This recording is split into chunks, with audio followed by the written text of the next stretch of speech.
Iny dia afaka alefantsika moa zany le izy présenté kely vetivetika fotsiny le izy satria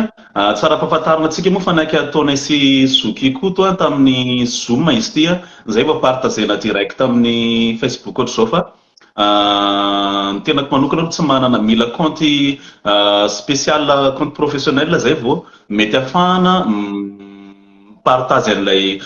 fandarana zany lay Zoom nefa ny zay tsy manana an'izay compte Zoom professionnel zay compte Zoom tsotra fotsiny dia manaraka an'izay tsika senao zany ny eto dia tsika ihany no mifandamina ao anatin'izay hoe fanaovana an'izay débat zay dia araka mifanarahantsika tany anaty message dia azavaina amin'ny mpijery kely vetivetika fotsiny ny fomba fizotra an'izay débat tsika androany zay moa zany hoe manana ray minitra avy tsika isanao avy eo anaovana présentation zany mba ianao moa assurena hoe betsaka nefa mahafantatra anao fa tsara any iconfirmena an'izay présentation zay hoe iza zany ianao dia avy eo manaraka an'izay za ihany koa iprésente ny tenako ihany koa anatin'ny ray minitra moa zany dia manaraka an'izay manana 10 minitra avy zany tsika itondrana ny argument tsika mahakasika ny sujet tsika androany ny sujet tsika moa zany dia mazava tsara hoe i Jesosy Kristy sy ny finoana kristianina amin'ny mahazoky anao zany dia omeko fitenenana mialoha ianao itondrana ny argument anao mahakasika an'izay sujet zay mandritra ny 10 minitra manana 10 minitra ihany koa za avy eo iprésenteko ny argument ko moa zany dia raha azo atao hoe misy chronomètre kely eo aminao na ohatran'izany ijerevana ny lera zany mba ahafahantsika hoe tsy miteny lavabe mba tsy hidraraina zany zay fandraisam-pitenenana izay ao aorianan'izay tsika zany mba hoe tsy halava be an'ilay fitenenana zany dia manana 3 minitra avy zany tsika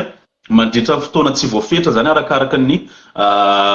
fizotra an'izay débat tsika izay zany mety maharitra lavalava ny débat tsika androany satria betsaka ny zavatra ho jerevana moa zany ao aorianany amin'ny farany amin'izay manana verina 10 minitra avy tsika anaovana fanotinana zany mino fa mazava ny zokoto fa izay fanazavana zay mahakasika an'ilay fizotrany débat tsika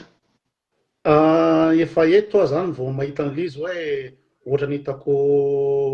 tsaratsara hoe itsika olon-dehibe fanaja tsisy inona moa zany hoe hitarika lava be ohatra ny nataony izy moa Paul Rabara midongy micro fa le 10 minitra sy 10 minitra zany ohatra ny hoe hitako hoe tsy mety raha ohatra hoe forcena fotsiny tsy maintsy zao fa raha misy zavatra zavaiko dia fantatro hoe lava be afaka mandray anjara anao afaka manapaka anao ohatr'izany fa tiako tena zany hoe tsara atao libre le izy fa tsy terena hoe tsy maintsy hanaraka le inona moa zany le chrono satria manjary tsika zany raha amiko manokana olona inona moa zany olona nianatra tsika olona mifanaja dia tsy afaka hitarika lava be raha ohatra mitarika lava be dia tsy maintsy kopeny anankiray fa tsy voatery 10 minitra le izy fa mety mihoatra kely na mety ho latsaka fa aza terena le lera zay ngamba aminao ny eritreretiko tsara atao amin'izy fa tsy haiko na mety aminao zay hoe tsy mampanina ady hevitra malalaka tsara le izy tsisy midongy micro tsisy ina moa zany mitsatsaiko fa fanaja mety amiko tsara mihitsy zay fa ahoana zany anaovantsika anazy satria sarotra be aminamako zao ohatra hoe andeha hanapaka ny teninao zany raha ohatra hoe lava be le izy dia ahoana ny fomba hoe ataperan'le izy zany sa hoe miandranao afaka manangan-tanana aloha raha hitanao lava be da afaka manangan-tanana fa za aloha tsy atrazo anaovako débat mbola tsy ary mitarika lava be zany ny olona mitarika lava be olona hors sujet fa rehefa misy fantanina dia vanina fantanina fa tsy mihodina lavitra be ohatran'izany fa manangan-tanana zany aloha raha ohatra tianao tapahana zay ngamba ny zara ataoko fa za tsy ho lava lesaka mihitsy mazava tsara ka ny angatahako amin'ny zokoto fotsiny zany amin'ny hoe zay mahasamy olon-dehibe atsika sy miveratra zay zany dia mba hiangaviana fotsiny zany raha ao anatiny hoe fanolorako an'ilay argument zany za mba tsy tapahana zany le izy fa za moa tsy miteny ela be fa arakarak'izay fotoana zay moa zany dia afaka ataontsika libre zany le izy fa tsy tapahana fotsiny le izy fa zay manangan-tanana araka ny teneninao zay moa zany dia hiditra avy hatrany ary tsika zany manana ray minitra zany ianao anaovanao présentation mba ahafantarany rehetra zany no mafisana ny fahampafantaranao moa zany satria anao moa efa fantatry ny olona any dia menanao avy hatrany fitenenanao anatin'ny présentation zay moa zany tsy ray minitra moa zany fanaovanao présentation arak'izay fandaharanao io moa zany. Miaraban'ny mpijery marobe isaoranareo zany tonga marobe amin'ity débat ity zany hoe malina ny olona ilay izy dia za moa zany efa petsaka any ny mahafantatra atao amin'ny pejy dia petsaka koa ny kristianina tsy herika ny momba tsy mahafantatra momba fa dia aleo angambany hoe eo mpanaovana le fanehoan-kevitra no ahafahan'ny kristianina mandanjalanja ho iza mala le koto satria ny ina moa zany ny idée reçue na préjugé zany dia hoe ikoto olona devoly ikoto olona antikrista mpanenjika fivavahana mpanaratsy fivavahana dia aleo eo amin'ny débat no ahitana hoe izay marina ve koto fa za tsy afaka tonga dia anao présentation anamary tena hoe za zao na za zao fa ho hitantsika eo zay any angambany no tiako ampitainy. Dia mankasitraka anao amin'izay rehetra izay za kosa inona fa mety mbola vitsy ny mahafantatra anahy tompony tipazy fandaliana-pinoana ity za faniry moa no tena anarako fa ny ankabetsahany rehetra moa zany namako rehetra miantso anao hoe dadozo moa zany kristianina katolika za mijoro ary tsy menatra tonga dia joroako avy hatrany zany hoe kristianina katolika zany za fa ny tsara mariako zany aty ampiandohana dia hoe za zany raha manao an'ity débat ity tsy misolo teny na misolo tena an'ireo kristianina marobe na hoe misolo teny na misolo tena ny katolika tsy izay zany le izy fa za zany eto amin'ny mahadadozy anahy noho ny fitiavako ny fahamarinana sy noho ny fitiavako ny fitorinany Jesosy Kristy zay ihany zany atongavako eto fa tsy misolo tena ny rehetra zany za dia zay ny mombamomba nisy fotoana ihany koa moa nanontany hoe pretra ve sa frera za laïka katolika zany za sady tsy pretra tsy frera zany fa nanomboka nanao fandaliana-pinoana za hatramin'ny nandraisako sakramenta amin'ny fankahirezana nanomboka tamin'ny 2017 nanaovaka zay fandaliana-pinoana izay ary nisy fotoana ihany koa efa nianatra tao amin'ny FTBB moa zany tao amin'ny fampianarana teolojika tao amin'ny UCM Ambatoroka moa zany zay ny mombamombanary lazaina foy dia faly miarabany mamerina ny arahaba-ny koto moa zany ary mamerina miarahaba koa androantsika mpanaraka rehetra eto ambany moa zany dia ny sujet antsika androany mahakasika an'i Jesosy Kristy sy ny finoana kristianina zany zay zany ny présentation zay tonga dia alefantsika avy hatrany zany fifanakalozana manoloana an'izay sujet zay tonga dia mitolotra anao avy hatrany zany fitondranao ny argument anao zany mandritra ny fotoana izay ilazanao zany. Ny anomboako anazy ngamba dia fantaniana hoe inona moa no ahafahanao mitombo teny fantatra fa Jesosy izay avy any Nazareta dia Andriamanitra nisy ve zany olona zany inona porofo anananao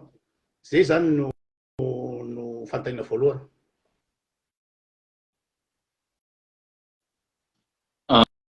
Amaly an'izay sa hitondra ny argumentanao miandro ny argumentanao manko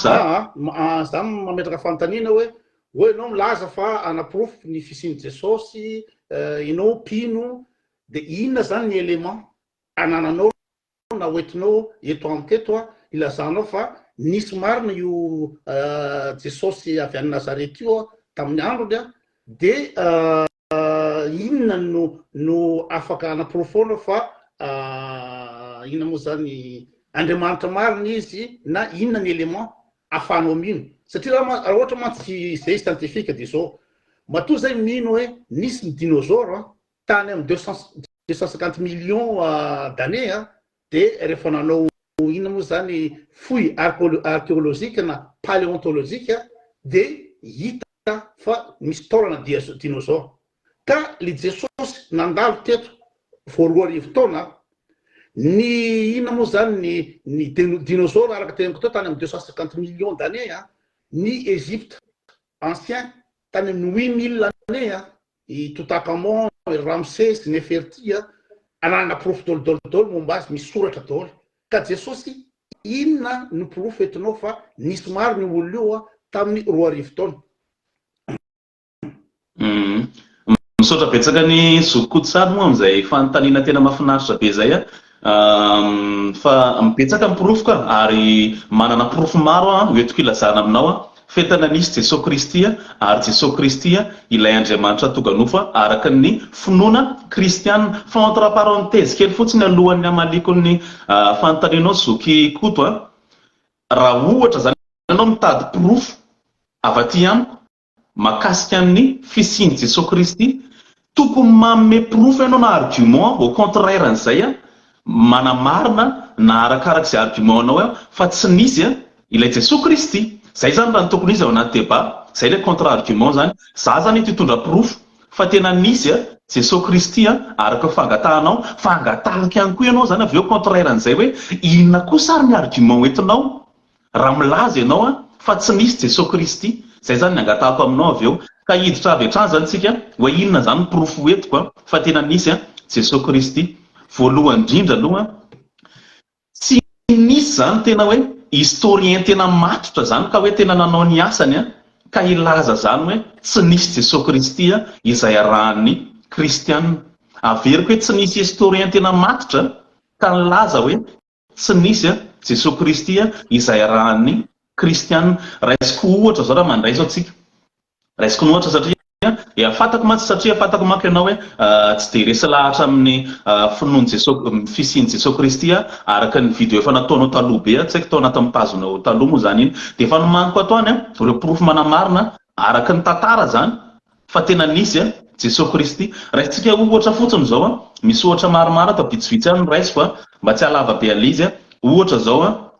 i Tasita zao mina fa hainao tsara zao Tasita ao anatin'ny analina zao ary za zany raha miteny eto de maingy ny source zany za zavatra rehetra zay lazaiko de amezako source anao ianao ihany koa aveo hitondra ny argument anao de angatahaka ianao hoe aiza ny source hoentinao milaza an'izany zavatra lazainao zany. Raisitsika ohatra zao Tasita zao anatin'ny analina zao, ao anatin'ny analina zao au chapitre 15 zao eo amin'ny verset 44 tsy baiboly zany. Za zany eto hiezaka mihitsy tsy hitondra profo hoe zao lazain'ny baiboly, tsy hitondra an'izay za ary hitondra profo za ivelan'ny baiboly anamarina ny finoana kristianina zany. De Tasita zao tsy ao anaty baiboly ary tsy kristianina milaza izy ao anatin'ny alina hoe raha nadikako amin'ny teny gasy le izy satria gasy daono mpanaraka antsika ato hoe mba halavilana ny tsao izy dia nametsiny sy nampijany mafy ratsoana vahoaka hoe kristianina inereo i Kristy izay navin'ny anaran'izy ireo dia ny alohany Ponce Pilate tamin'ny androny Tibere. Eto zao olona tsy kristianina profo tsy ao anatin'ny baiboly ivelan'ny baiboly no milaza mazava tsara hoe i Kristy ny avin'ny anarana hoe kristianina ary Kristy io de tena io Kristy io de ny lohany Ponce Pilate tamin'ny androny Tibere zany. Zay zany raha ohatra anankiray zao mbola misy maromaro afaka hoentiko aminao. Raisitsika ohatra zao hoe efa fantatro daholo i Tasita na i Setoana na i Fabius Joseph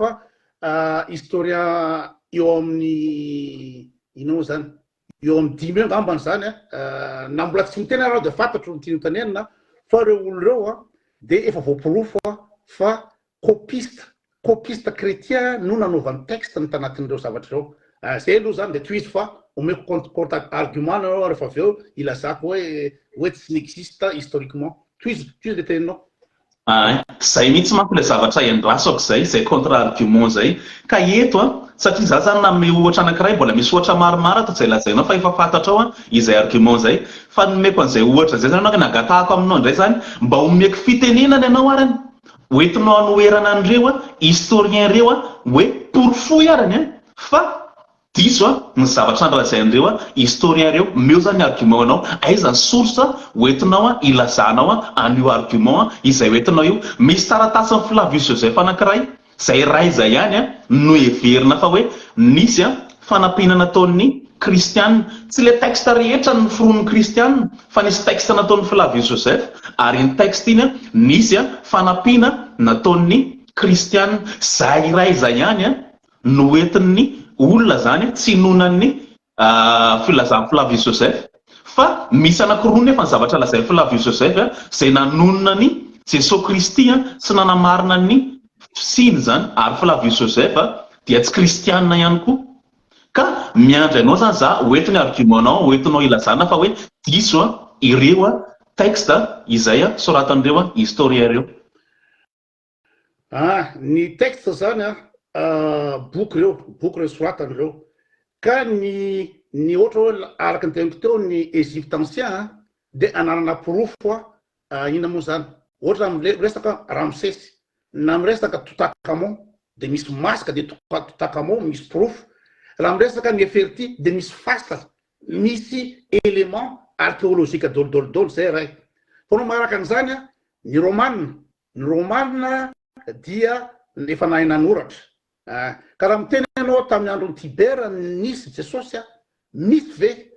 ao anatin'ny rakitra ataontsika hoe agenda na zavatra mikasika ny histoiran'ny Tibera na empereur romanina. Raha ohatra ataontsika fotsiny hoe tamin'ny andron'ny Hérode zany hoe Hérode namono ny napaka ny tendany zaza latsaky ny roa taona nateran'i Jesosy nefa le Hérode eo maty ina moa zany tany amin'ny firmo zany 4 siècle talohan'ny ny ère ny chrétienne ka ny fanontaniana mipetraka dia zao raha ohatra ka Jesosy lazaina fa noentina tany amin'ny Ponty Pilato rehefa noentina tany amin'ny Ponty Pilato Jesosy dia olona maro be nanatrika teo nampisafidy hoe Barabasy ve sa Jesosy no anina eo nanasa tany Ponty Pilato. Reo olona be dia be reo amina arivo maro teo nanatrika teo na misy olona amina arivo maro koa nanatrika soi-disant nanatrika tamin'ny fanomboarana azy tamin'ny hazofijaliana teny Golgota dia tsisy mihitsy na olona anankiray témoin oculaire ka nanoratra. Ahoana moa ny ahafahanao ina moa zany ny ahafahana ino raha olona amina arivo maro samy nanatrika ny tribunalin'i Jesosy tamin'ny Ponty Pilato dia tsisy nanankiray nanatrika teo nanoratra na ny ray. D'ailleurs Jesosy ka nanoratra ny mpianatra Jesosy tsisy nanoratra mikasika ny Jesosy mihitsy na ny ray. Dia raha ohatra ka hoe nisy miaramila romanina teo amin'ny Golgota teo amin'ny Jesosy ny alaina zany teo amin'ny hazofijaliana be dia be ny romanina naraka teo sy ny miaramila romanina na tamin'ny inona moa zany dia chemin de croix fa naninona tsisy élément na ny ray amin'ireo zavatra eo fa dia soratry Setoana na Fabius Joseph na izy hoe Tacite izay ihany ve norakitra ahafahana milaza fa n'existe le personnage.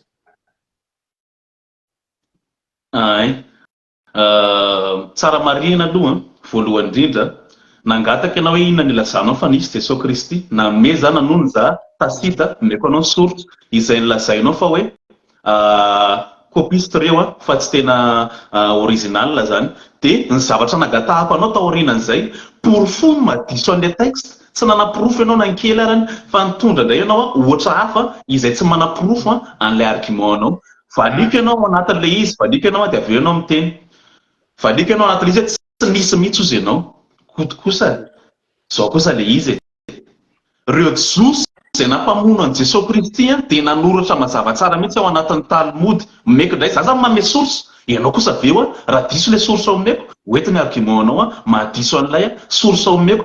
roa amin'ity zao no meko anao zay source ianao kosa aveo andrasaka ianao mba hitondra source hoe aiza misy an'izay zavatra lazainao zay ao anatin'ny Talmody afaka jerevan'ny rehetra ao anatin'ny Sanhedrina 43a milaza an'izao nadikako amin'ny teny gasy ireo Jiosy nampamono anazy mijoro vavolombelona manaporofo fa tena nisy Jesosy Kristy ary vonoiny zareo tamin'ny andron'ny Paka. Zao ny voalaza raha nadikako amin'ny teny gasy ny alina melohan'ny Paka dia nahatona Yeso moa izay anarany amin'ny teny Hebreo fa Jesoa izy amin'ny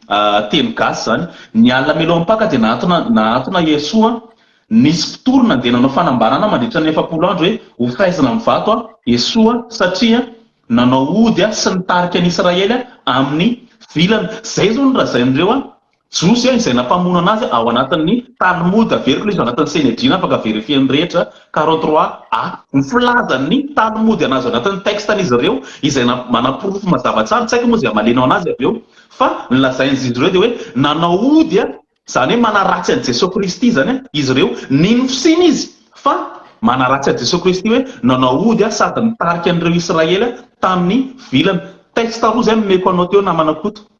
ary meky source ianao afaka mariny rehetra zany raha ohatra hoe diso fa ianao kosa raha iteny ianao hoe diso ireo texte reo hoeto ny argumentanao hoeto ny sourcenao ny profonao fa diso ireo texte izay manamarina ny fisian'i Jesosy Kristy maty tamin'ny vanim-potoana mipaka ireo.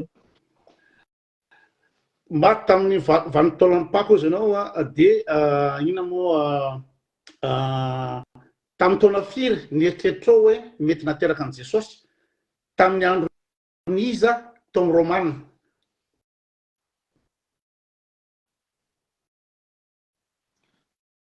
Ianao zany metraka fanontaniana fotsiny fa tsy hamaly any argument zay hoentiko mety mikôtra argumentanao Talmud ianao miteny hoe misy texte dia efa niteniko teo fa raha ohatra ka ny texte ny izy Fabius Joseph na texte ny Cétoine ohatra zany efa nisy datation carbone fa tsy tamin'ny époque ny 2000 ans mihitsy nanoratana an'le texte fa verifiany manam-pahaizana. Ok, za raha ohatra zany iny zany tazomiko any ino nisy nanotra tany amin'ny Talmud fa zao amizay zany hoe manontany indray za hoe tamin'ny taona firy marina zany no niteraka Jesosy ary zafady kely tsika koa zao tsika tsy anao fetsifetsy kosa fahamarinana zany mijerevana eto ho anoloanan'ireo olona reo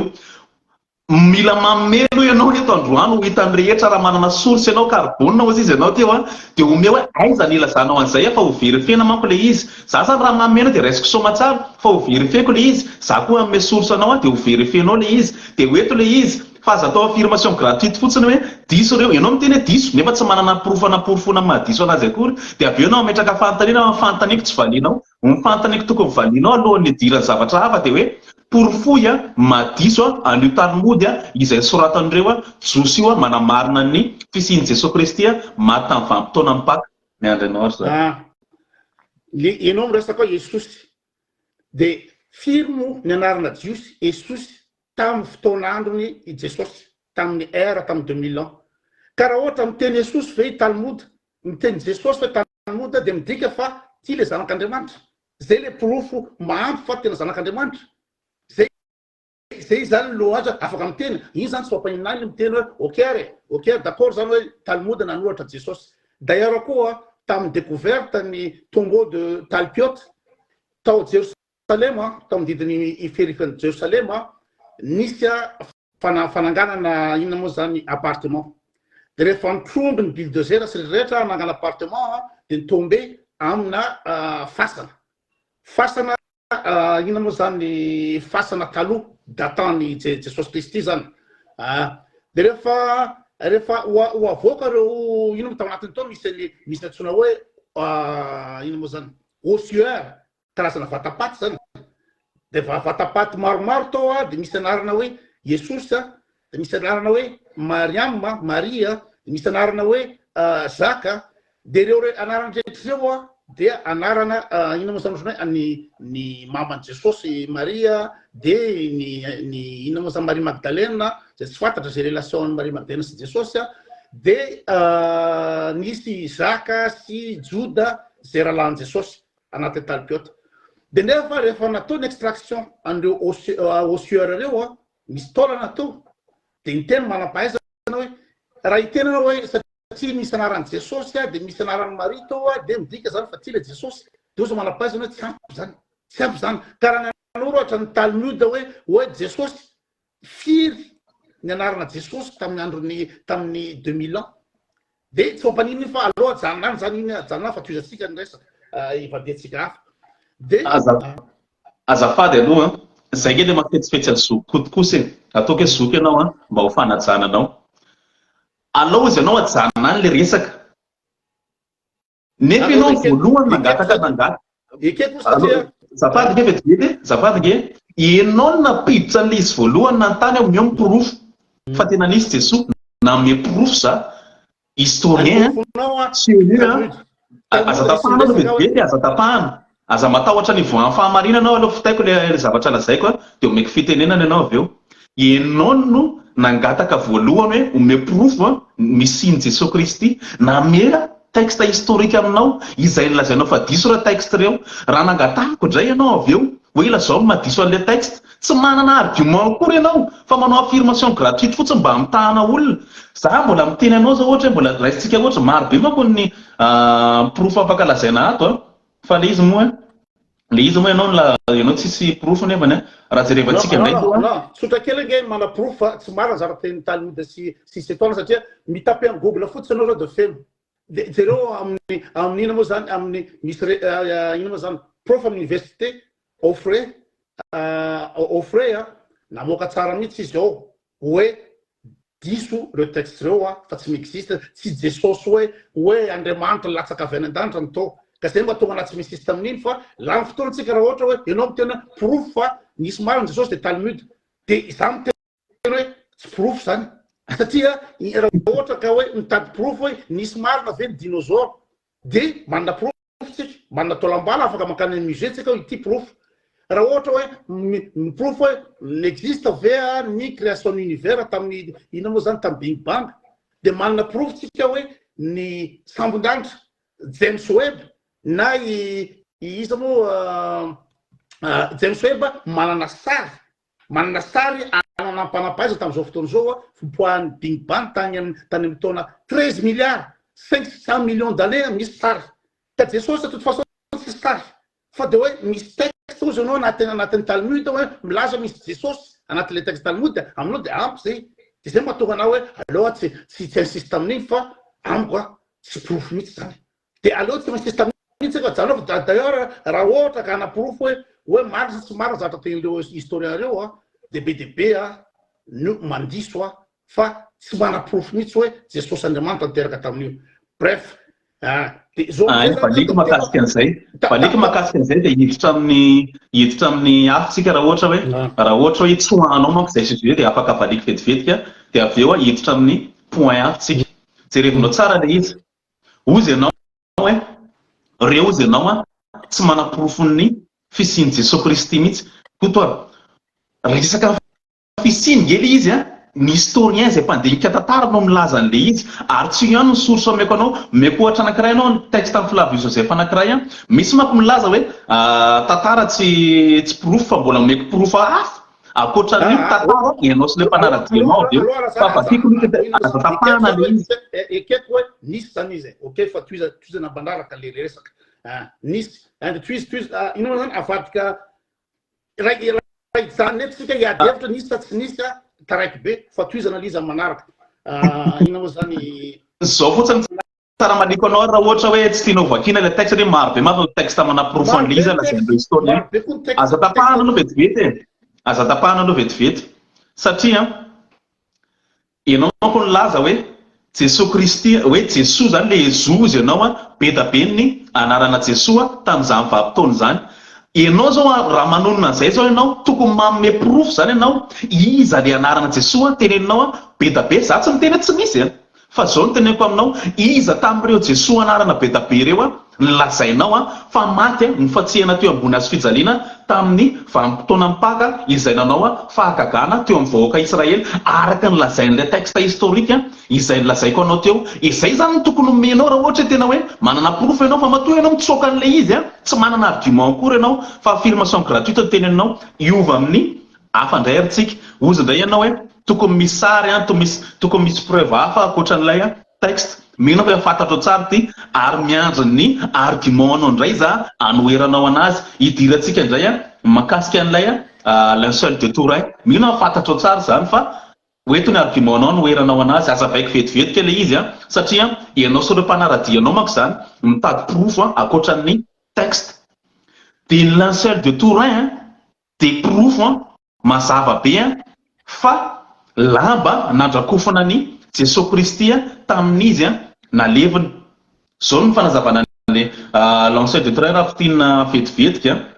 ao anatin'le lamba satria ianao moa mahafantatra anazy fa misy ireo mpanaradianao mety tsy mahafantatra anazy ny sasany de ao anatin'le lamba misy lamba feno ratran'olona izay novonoina zany nofatsihana de rehefa jerevana ny dinia manam-pahaizana le izy afaka omeko anao avy eo daholo ny source milaza ny zavatra lazaiko fa fitiniko le izy mba tsy alava be anazy ianao koa maky iteny ao amin'le lamba rehefa ny dinia manam-pahaizana zany de misy ratran'olona izay misy satrona tamin'ny fehilotsilo misy voalefina tamin'ny voalefina ary voafantsika ny tanany sy ny tongotra zany rehefa nijerevana ny datin'le izy afaka hoentinao le argument le carbone zay niteninao teo fa hoentika ihany koa madiso an'iny filazana hoe tamin'ny moyen âge iny lay sary zany ka ho an'ireo mpanaraka anao zany de tsara fahafantarina fa io lamba io na Sel de Turin io de proof manamarina ary ahitana ny sarin'i Jesosy Kristy fa lamba nanarona azy tamin'izy maty zany hoeto indray ny argumentanao anoeranao an'io indray rany fa omeko anao ny source indray avy eo manamarina an'io la Sel de Turin io. Ny relika rehetrarehetra avoko any katolika na ny le Sel de Turin le teninao na ny ina moa zany couronne d'épine na relika rehetrarehetra mikasika an'i Jesosy faika dolo faika dolo ary voaprofo manam-pahaizana zany zavatra zany hoe natao datation carbone 14 fa tena fake l'izy tany amin'ny moyen âge anaovana an'izy ka za tsy valapatra amin'iny fa ok ikeko iny aloha passé amin'ny zavatra hafa zany ina moa zany zao ina moa zany araka teny teo tsy mivalinao hoe olona amin'arivony nanatrika tamin'ny petit plateau ok tsy mivalinao iny ny olona anarivony nonjery tao Golgotha sisy nanankiray témoin oculaire nanoratra fa maninona sisy nanoratra de manontany anao hoe tamin'ny taona firy moa zany Jesosy niteraka tamin'ny epokaniza tao amin'ny ina moa zany tao amin'ny Romanina iza no empereur Romanina tamin'ny ina moa zany tamin'ny namonana Jesosy iza ny empereur Romanina tamin'ny fotoana io Hérode vesta iza zao le izy tsika eto zany tsy vita nametraka afaka mametraka fanontaniana ianao ary vonona tsara mihitsy za amaly anao fa ianao kosa tsy manana argument hita ianao aza tapahana le izy zaka mamaly anao za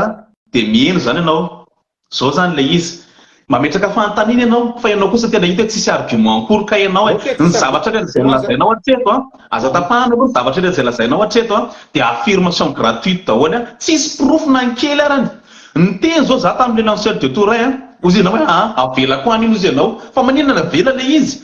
satria tsy manana argument anoerana anazy ianao nefa iny proof aza tapahana aloha le izy nefa iny proof mazava be fa lamba izay nandrakofana an Jesosy ary misy ny sariny izay nangatahanao izay misy ny ratra izay nahazo anazy de niteny ianao hoe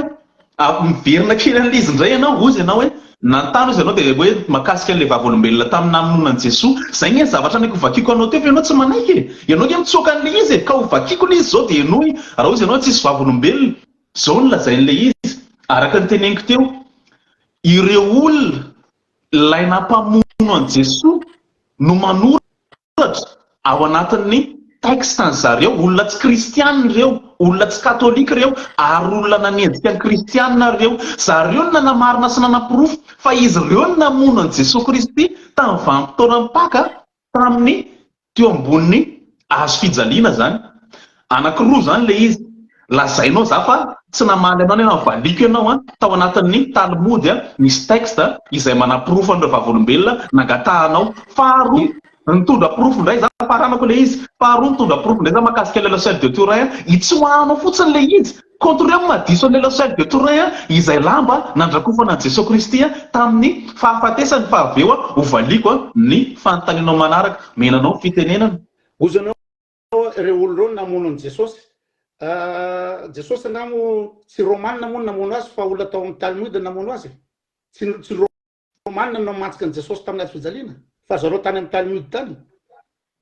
zay indray zany mivaliko indray zany raha manontany ianao raha ianao tsy contre ianao l'argument fa manontany foana tsy manana argument koa fa hovaliko ianao aza mahatonga hoe hovaliko ianao ianao tao amin'ny teny lava alefaso ary zay iny nandrasako hitena mihitsy ianao miariny argumentanao mihitsy alefaso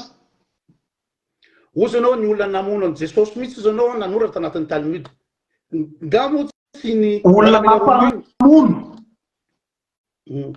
nampamono an Jesosy ok nampamono zany ny samborony Jesosy nampamono anazy de noentina teny petit plateau de izy antony anazy tsy maramila Romanina ka tsy maramila Romanina manamantsika azy de ninona tsy maramila Romanina no nanoratra ninina mihitsy tsy soratra naniray tamin'ny maramila Romanina na ny empereur Romanina tamin'ny fotoana io nanome ordre tsisy naniray fa le olona nampamono zany hoe vonio any le rangaha ty reny nanoratra hoe zay misy nampamono an'iny zay le izy sistemanao le izy de averiko aminao fa inona moa zany fanontaniana manaraka perako de zao Okanoka ovanika ianao hoe tsisy romanina hoe izy ianao nanoratra an'ilay izy zany fa orzokoto fa tasity iny tasity ke tsy olona josy sady tsy olona kristianina fa olona romanina mpanoratra romanina tsisy romanina hoana tasity venina nanatrika tamin'ny ino moa zany fanomboana azy taminazy fijaliana io romanina be maramila romanina teo sy rehetrarehetra historien tasita de ianao miteny hoe zareo tany amin'ny talmoda naniraka nampanomina azy fa za miteny hoe iza no officier romanina na maramila romanina nanatrika teo voalaza fa nisy romanina miteny teny teo hoe tena zanak'Andriamanitra mariny ty olo ty nisy officier teo araky ny baiboly de reo olo reo tsy nanoratra naniray tsisy élément naniray amin'ny romanina ok Valiko zay ny argument zay hoentinao dia valiko daholo ka ozy ianao hoe fa maninona tsy ireo miaramila romanina nanoratra an'izy fa ireo josy orina manakoto ny olona nge samy manana ny asany ianao zao manana ny asanao za manana ny isako miaramila hafa ny asany tsy mpanoratra nge ny asan'ireo ka hanoratra ahoana ry izy miaramila ny asany fa tsy mpandinika tantara mpanoratra tantara no milaza ny tantara ny zava-nisy de ro tasita mimpanoratra milaza ny tantara nisy fa romanina atao ina texte romanina nga tsy mpanoratra nge reo mipahay tantara manoratra fa tsy miaramila fa re josy zay nahita an'le namonona an'le izy zareo nanoratra na nampirofo olona tsy kristianina aiza ny argument noeranao an'izay de manao ina moa zany manao chronologia tamin'ny taona firy marina zany Jesosy miteraka ny calendrier aloha tsara marihana fa nisy fiovana ny calendrier misy ny calendrier romanina izay efa niova izay novain'i Jules César ary misy ihany koa ny calendrier ihany koa misy calendrier grégorien zao izay ampiasaintsika amin'izao ary misy ihany koa ny calendrier hébreu misy calendrier zany samy manana ny calendrier ampiasainy ny olona tamin'ny premier siècle de zao an'izay le izy ny daty filazana ny nahaterahan'i Jesosy Kristy de samy arakaraka ny calendrier ampiasaina ny ilazana ny daty zany fa za miteny aminao misy manome daty zany hoe misy hoe -4 misy ray manome hoe -7 fa za miteny aminao ary afaka hamarinina aminao tsara mihitsy ary porofoko aminao fa Jesosy Kristy de teraka tamin'ny taona raha calendrier ampiasaintsika zany calendrier grégorien de teraka tamin'ny -1 zany hoe amin'ny calendrier grégorien izay ampiasaintsika amin'izao zany arakaraka ny calendrier ampiasaina zany io ka normal be da be ny daty tsy mitovy satria tsy mitovy ny calendrier ampiasaina ka mino ve anao fa Hérode nampamony zaza latsaky ny roa taona tamin'ny fotoana nahateran'i Jesosy koto hors sujet zany inona ary nidinan'ny Hérode amin'izany ny sujet atsika dia ny fahamarinan'i Jesosy Kristy sy ny finoana kristianina ajalony any Hérode tsy Hérode ninoko fa Jesosy Kristy ka toery raha ohatra hoe tsy nisy Jesosy Kristy na diso ny finoana kristianina fa Hérode ve tsy za tsy mino tsy na nisy Hérode na tsy nisy de raha raikina fa Jesosy Kristy sy ny finoana kristianina ny sujet atsika aza hors sujet sady tsoro fotsiny raha tsy manana argument ianao de hiditra antsika amin'ny étape manaraka le teo zao mbola tsy nahazoana varina hoe ahoana mahakasika an'ilay lanceur de Turin izay pirofo voamarina araka scientifique fa namonosana any Jesosy Kristy misy ny ratra izay nahazo anazy ary ny daty tamin'ny premier siècle diso le daty navoaka ny carbone tamin'ny moyen âge afaka omeko anao ny manapirofo fahadisoany de sary tamin'le Lecelle sarin'olona be volombava sy lava volo ny sary ame Lecelle hitatsika iny lava volo ohatran'iny ve ny sarin'i Jesosy kino ny pirofo ny sariny inoko ohatran'iny sarin'i Jesosy lava volo de be volombava kino pirofo ny sariny koatran'iny ahoana efa iny mihitsy le sariny Jesosy raha ohatra hoe jiosy orthodoxe tamin'izany andro zany impossible ny jiosy lava volo impossible ny jiosy mal rasé fa ny jiosy tena correct ny orthodoxe fa omena sarinareo hoe Jesosy lava volo tsisy Jesosy lava volo zany tsy possible zany raha jerena amin'ny inona moa zany étude scientifique nataon'ny olona ka zay mantsy fa tonga anao hoe ianao misisy tamin'iny de za manaiky ok ary okey ara ozanao marina ny lansel fa ny olona rehetrrehetra mpanatika eto afaka mitapy amin'ny google fotsiny afa be dia be manaprova fa lansel ny anina de turaina tsy mixite ina moa zany fake fa tsika tsy sisy tamin'iny resaka vava fotsiny fambalena amin'izy de zao aza atao hoe tsy mainsiste contrôle madisonazy raha manadimoanao itsoanao le izy itsoanao le izy hitany rehetra fa itsoanao le satria tsy anananao argument madisonazy raha zany resa ekeko fa marina le lansel ekeko karaha marina ge lansel de voaprofa misy zany de sopiste ekeko tsy manana argument de ekeko marina iny proof zany ozanao fa ina moa zany iny ny fisiny jesosy okey de zao ara manaraka resaka beiboly ianao zany iny fa andriamanitra nohatra ny beiboly andriamanitra no napitany beiboly amintsika iten'andriamanitra beiboly solokoto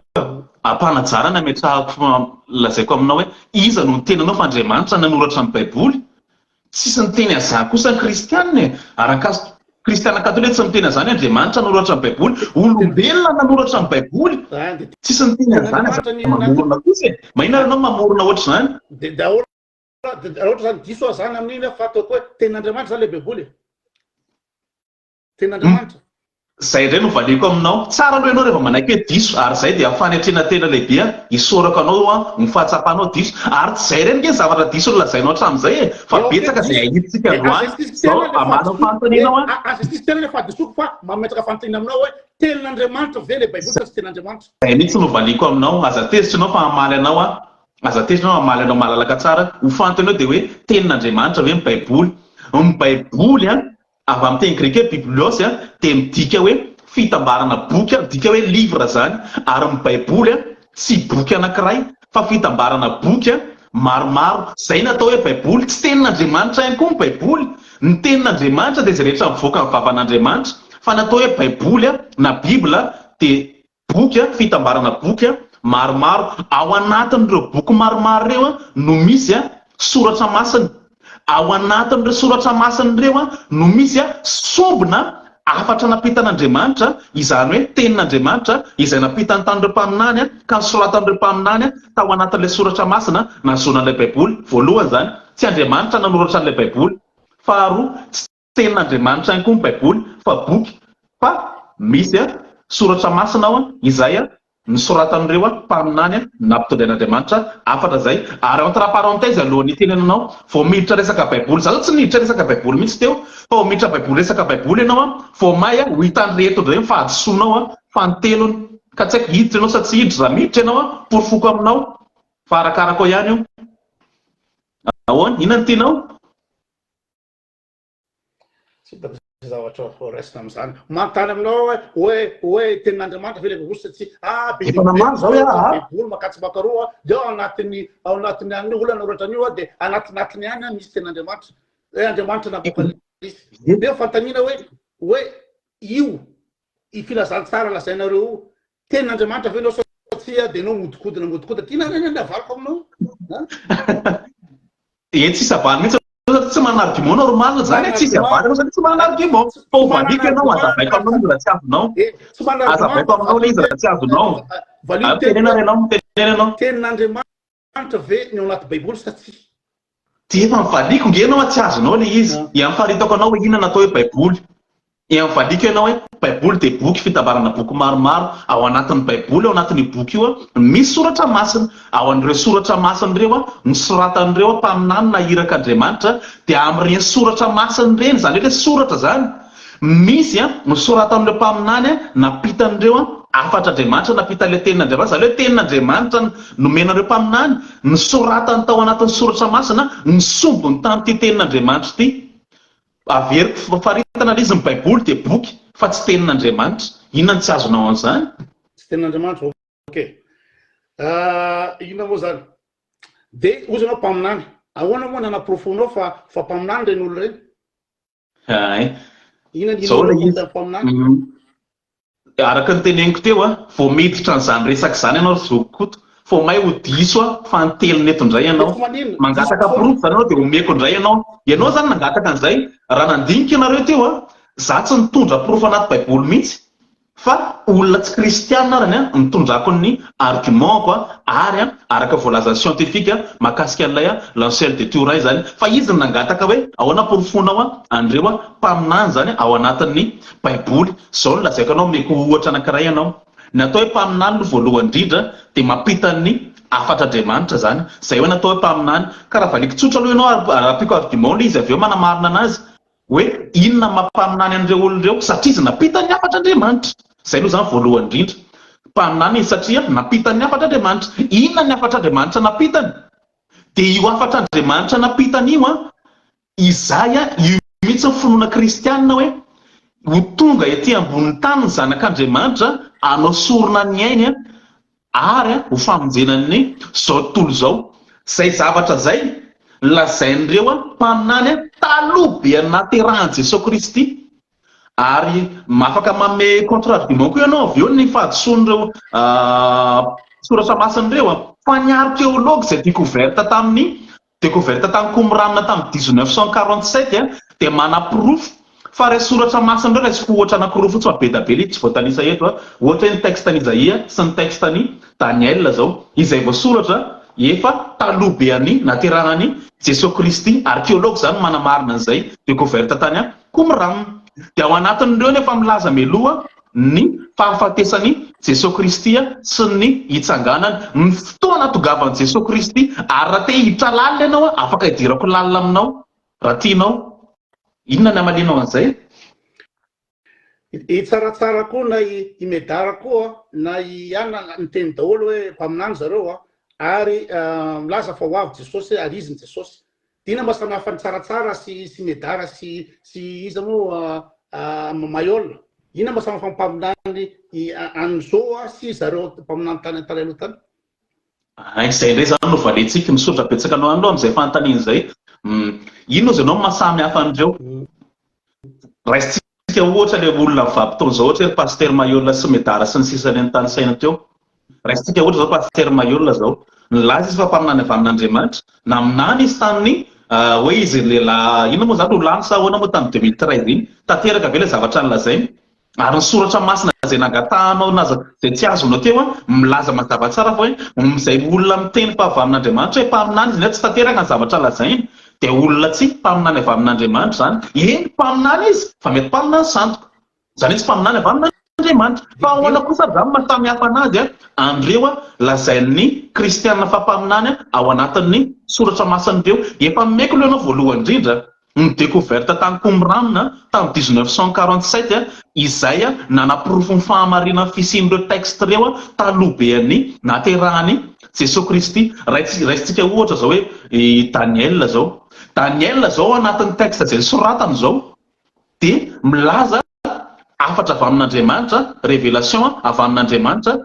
izay nanambary Daniel aloha tsara ampahafantarina antsika rehetra any fa Daniel tamin'ny vanim-taonan'ny mpanjaka Nebukadnezara zany Daniel moa zany no nisy tamin'ny fanjakana Babiloniana zany hoe empire Babiloniana zany ny nisiny Daniel fa tamin'ny fotoana io Daniel nahazo révélation avy amin'Andriamanitra izay nilaza fa aminanina hoe ao aorianan'io fanjakana Babiloniana io dia misy fanjakana ifandimby zany izay fanjakana anankefatra moa zany voalohany Babiloniana faharoa Medo-Persa ny faharoa ny empire grika ary fahaefatra empire romain. Daniel zany fanjakana Babiloniana zany efa taty amin'ny taona 600 talohan'i Jesosy Kristy. Empire romain zany taty amin'ny taona moins 27 talohan'i Jesosy Kristy ary rava tamin'ny taona 476 taorianan'i Jesosy Kristy. Zany hoe ireo empire io dia voalaza an'ilay faminaniana meloha tao amin'ny zay lazainy ary tanteraka tao aoriana le izy ary ao anatin'ny faminaniana an'ireo ihany koa no milaza izay révélation an'Andriamanitra zay nisin'ilay Andriamanitra anorina an'ilay fanjakany ety ambony tany amin'ny vanim-potoanan'ireo empire romain ireo tanteraka daholo zany ny zavatra nilazainy. Zay zany voalaza ao amin'ny Daniel ohatra raisitsika ohatra zao hoe Isaia ihany koa dia faranako an'izay dia mamaly ianao avy eo. Isaia ihany koa zao dia efa miteny nisiny ilay zanak'Andriamanitra izay ho faty amin'ny vanim-potoana mipaka ary hitsangako velona avy eo. Zany hoe mahasamy hafa an'izy ireo zany ny zavatra lazainy mpaminana soratra masina dia tanteraka ary mifanontaniana tamin'ny voalohany indrindra izay mbola tsy valika ahoana zalaiko fa hoe tena Andriamanitra Jesosy Kristy satria miporofony zany tamin'ny asany sy indrindra tamin'ny fitsaganany velona zany milaza izy fa Andriamanitra ary miporofony zany tamin'ny fitsaganany velona manamarina ireo mampaminany an'ireo olona teo aloha tanteraka daholo ny zavatra izay nolazain'izy ireo izay mahasamihafa anazy anery Pasteur Mayolina zany. De raha ohatra ka inona moa zany olona tany amin'ny Moyen-Orient daholo ny mpaminany de naninona ireo mpaminany ireo tsy nresaka mihitsy Madagasikara na ny gasy naninona tsy gasy mihitsy tsy voaresaka anatin'ny baiboly mihitsy na ny kely Madagasikara na ny gasy inona ny antony de avy eo nareo zany nino fa hoe reo mpaminany so de reo ny latsahany hity ina hoe Andriamanitra niresaka tamin'zareo de naninona moa zany ireo olo reo tsy niresaka Madagasikara mihitsy tsy niresaka gasy mihitsy ireo olo reo tsy resaka gasy mihitsy ao anatin'ny baiboly ary raha ohatra Andriamanitra ve iresaka amin'ny ina moa zany olombelona de Andriamanitra mahay zavatra rehetrrehetra de nina tsy tonga nataony langue rehetrrehetra hoe firy ny langue misy eto amin'izao tontolo zao de tsy nataony amin'ny langue rehetrrehetra tsy nataon'Andriamanitra ohatra anatina clé USB na CD-ROM ny ninona lizy ain'Andriamanitra zany fa manina Andriamanitra voatery ny bitsika any amin'ny mpaminany de reo mpaminany reo zany tena reo mpaminany fa maninona no tsy afaka miresaka amiko direct Andriamanitra na niresaka Madagasikara niresaka gasa tsisy ninona mihitsy ao fa maninona reo olo reo ihany vitany ianao amaly azay za tsara marina aloha entre-parenthèse raha le mametraka fanontaniana aloha dia spécialité anao fa raha fananana argument aloha hitany rehetra anao tsy manana argument akory fa mametraka fanontaniana fotsiny zany ny asanao eto lasa tsy argument fotra argument le izy fa hovaliko ny fanontanianao aza tapahana le izy mba inona tapahanao le izy hitany rehetra fa tsy manana argument ina moa zany efa miteny anao aminaiky efa tsy manana argument fa ny rehetrarehetra afaka mijuger an'izany fa mandany fotoana fotsiny anao hiteny tsy manana argument anao so mandany fotoana zany fa tena aperako le fanontaniana de valeo fanontaniana fa za tsy manana argument efa keto tsy manana argument alao amaly anao ary zay mifanontanianao maninona zany ozy ianao olona tany daholo izy ianao niresan'Andriamanitra fa tsisy hoe niresaka tamin'ny gasana ohatran'izany zao le izy Andriamanitra nisafidy vahoaka anankiray de ireo vahoaka Israely no ny finoany Abrahama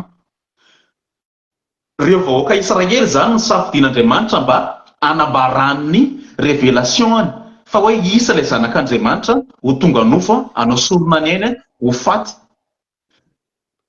zay zany nisafidin'Andriamanitra zay fa avy eo le izy io révélation io de mbola nisafidy olona any Andriamanitra tamin'ireo vahoaka Israely reo anaparitaka amin'izay amin'ny aty amin'ny hafa firenena rehetra zany ozy ianao hoe tsisy hoan'ny gasy le izy mantsy zao ny tsara fantaritsika ao anatin'ilay faminaniana ihany zay niresahako teo za moa nezaka tsy te hiditra amin'izay fa ianao moa nangataka amin'izay de valiko ihany le izy satria mba ho fampahafantarina ho anao ihany koa manko zany mba tsy ampiteniteny foana anao tsony amin'ny manaraka ao anatin'ireo faminaniana izay nangatahanao reo de milaza mazava tsara hoe io Jesosy Kristy zanak'Andriamanitra io dia mbola ho fahazavana ho an'ny firenena rehetra ary anaiky anazy ny firenena rehetra hatramin'ny farany nisan'izany zany Madagasikara ao anatin'izay firenena rehetra izay ka amin'izao ireny rana zany dia manatotosan'izay mahafana fahazavana ho an'ny hafa firenena izay ary hatramin'ny farany zay ke natonga finoana kristiana indro tao Madagasikara zay afaka hidirantsika avy eo ihany koa moa satria zay koa ny teny atao anatin'ilay vidéo anao ary porofo amin'izany de tonga hatrany a Madagasikara tonga hatrany a Sinina hatrany amin'ny firenena rehetra ilay révélation an'Andriamanitra zany hoe plan an'Andriamanitra zany io miainga ao an'ireo vahoaka Israely de mitatra aty amin'ny hafa firenena hatrany a Madagasikara zany le izy Andriamanitra ozy anao nifidy vahoaka ny Israely reo zany vahoaka voafidy zany reo olom-boafidy zany vahoaka ny Israely nefa ny jiosy tsy mino ny Jesosy Andriamanitra ça c'est dingue nefa izy no ny rahan'Andriamanitra ozy anao nanaovana révélation hoe hitoran'i Jesosy da tsy mino ny jiosy ny rejeté ny jiosy ny ina moa zany Andriamanitra ny Jesosy ça c'est dingue et de deux vahoaka an'Andriamanitra voafidin'Andriamanitra ve ny Israely dia jereo ny famonondolona ataon'ny Israelianina an'ireo Palestinianina ao Palestina amin'izao fotoana izao, jereo von'olona ataony eo dia inona moa ireo vahoaka ny fidina dia ianao zany rehefa gasy anao tsy fidin'Andriamanitra dia tsy maintsy manaiky satria hoe zay ny révélation nataon'Andriamanitra dia amin'izay fotoana izay zany olona ny fidin'Andriamanitra ireo Israelianina ireo da tsy mino an' Jesosy ho Andriamanitra izy et de deux jereo fatin'ny olona mikararana ataon'ny Israelianina ao Palestine ao ireo ve ny olona voafidin'Andriamanitra ireo nitan'Andriamanitra fa mety ireo olona ireo hitory amintsika nefa zareo ara tsy mino an' Jesosy. Ao ozy ianao hoe ireo ve fidin'Andriamanitra nefa ny jereo ny zavatra ataony zareo zareo koa tsy mino lasa misy retour ngamba zany micro zany hoe zareo raha tsy mino an' Jesosy Andriamanitra akory voalohany indrindra aloha ary averiko foana ty an-tarafa hoe ianao no napiditra ilay sujet ao anaty baiboly fa tsy za aloha dia tsy maintsy mamaly anao za voalohany indrindra aloha za dia voalaza faminaniana daholo ary hoe manapoloko ny soratra masina fa ireo jiosy izay nandro anazy mba hanavotana ny amin'ny firenena zany hoe tsika malagasy ao anatiny dia efa voasoratra hatramin'ny voalohany fa ho tapenan'Andriamanitra mihitsy masina mba tsy halalan'ny ilay mesia izay ny andrasany afaka manaprofo an'izany za raha mila an'izany ianao fa za moa tsy te hamaky baiboly satria sao dia verina an'izay hoe baiboly no etiko profety fa ianao no nanontany an'izay faharoa manarakaraka an'izay le hoe jere ary ny zavatra ataony zareo voalohany indrindra aloha Andriamanitra aloha tsy nanarany vahoaka Israely fa reo Israely izay tsy nino an'Andriamanitra dia Andriamanitra nampiasa ny hafa firenena indray mba hanitatra an'ilay fanjakan'Andriamanitra ilay révélation aty amin'ny hafa firenena zany izany hoe ny zavatra ataony zany hoe misy adina ohatra misy von'olona na ohatran'izany tsy manaprofo tsy hoe mahadiso ny misafika an'Andriamanitra anazy fa noho ny safidiny ary zavatra efa nolazain'Andriamanitra hatramin'ny voalohany ihany koa zany efa faminaniana hoe ery zareo raha manaiky ny plan an'Andriamanitra manaiky ny zavatra napetraka Andriamanitra dia ho tahina izy zareo fa raha tsy manaiky kosa zareo dia misy sazy mahazo an'izy ireo zany mba hahatonga sain'izy ireo dia zay ny zavatra mitrangatra an'izao noho ny tsy fanarahany ny sitrapon'Andriamanitra mahatonga an'izy ireo amin'izay zavatra lazainao zay zany mahakasika an'izay fa lasa ohatrany hoe lasa mijarina be anatin'ilay baiboly tsy fa mba tao anatin'ilay vidéo anao nisy zavatra tena fahadisoana goavana be izay naparitaka ao tao anatin'ilay vidéo anao raha sitraka ao mahakasika an'ilay ohatra afaka hidirantsika ilay mahakasika an'ilay tamin'ny Hitler izay lazainao fa nakasitrahan'ny eglizy ary ny eglizy nanampy an'i Hitler tao anatin'ny famononan'ireo jiosy zany zay zany anankiray voalohany teneninao anankiray faharoa ny teneninao koa tao anatiny hoe mission katolika no nanjanaka ny malagasy mba tiako idirantsika kely loatra izy ireo mba hitoriana amin'ny fahamarinana satria zavatra tena diso be ary tsy hananao profo zay ny zavatra lazainao zany manana profo ve ianao ilazainao namarinanao an'ireo zavatra lazainao ireo fa hoentiko ny profo mahadiso an'ireo zavatra naparitako ao ireo misafidy anankiray ianao zay tianao. Ny inona moa zany ny Vatican ny inona moa zany ny filohan'ny Eglizy Katolika tamin'ny androny Mussolini no nanaovana sonia fanarahana ikréana ny État Vatican Mussolini izy moa Mussolini dia fantatsika fa olona fasciste olona totalitaire sady mpamon'olona dia ny Eglizy Katolika fanaraka amin'ny Mussolini anao sy ny hoe ome firenena zay zao raha ahoana moa ianao mpivavaka dia hifanaraka amin'olona mpamon'olona ohatra Mussolini dia avy eo amin'izay rehefa tongy Hitler tamin'ny 1933 nanao an'ny ina moa famonona jiosy dia tsy zavatra nataony Vatican nanikely dia avy eo rehefa nisy ny faninjehana ny ina moa zany dignitaire nazi dia ny ina moa zany ny ny transité tao Vatican reo a zay vao nitsoaka tany Argentine ny dignitaire nazy rehefa tonga ny allié zay ina moa zany lasainao fa za YouTube ina moa zany Wikipédia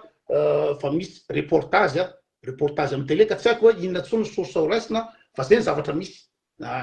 de aveo koa anatin'le vidéo ka zay no raisinao fa apiko naninona ireo pédophile rehetrretra zay ina moa zany pretra pédophile rehetrretra na fen'ny Vatican tsy nitenina amin'olo na fen'ny daholo farany teo de resaka Abbé Pierre de izy moa fondateur ny fondation Emmaüs pendant 30 ans Abbé Pierre nanolana nanao inona moa zany abus sexuel tsy zary tsy nataony Abbé Pierre voarakitra ao anaty Vatican rehefa nataony enquête amin'izao fotoana zao de hita ao anaty Vatican fa fatany Vatican zany reo nareo catholique ahoana nanzavanao hoe firy ny abus sexuel nataony pretra pédophilie firy ny évêque sy ny rehetrarehetra nanao ina moa zany abus sexuel io zao affaire Betarame io zanaky Bayrou anisan'ny violé ny pretra ao Betarame mbola voazao zany zavatra zany de Vatican mahafantatra zany rehetra zany manina tsy fanao inona Vatican efa katolika inonareo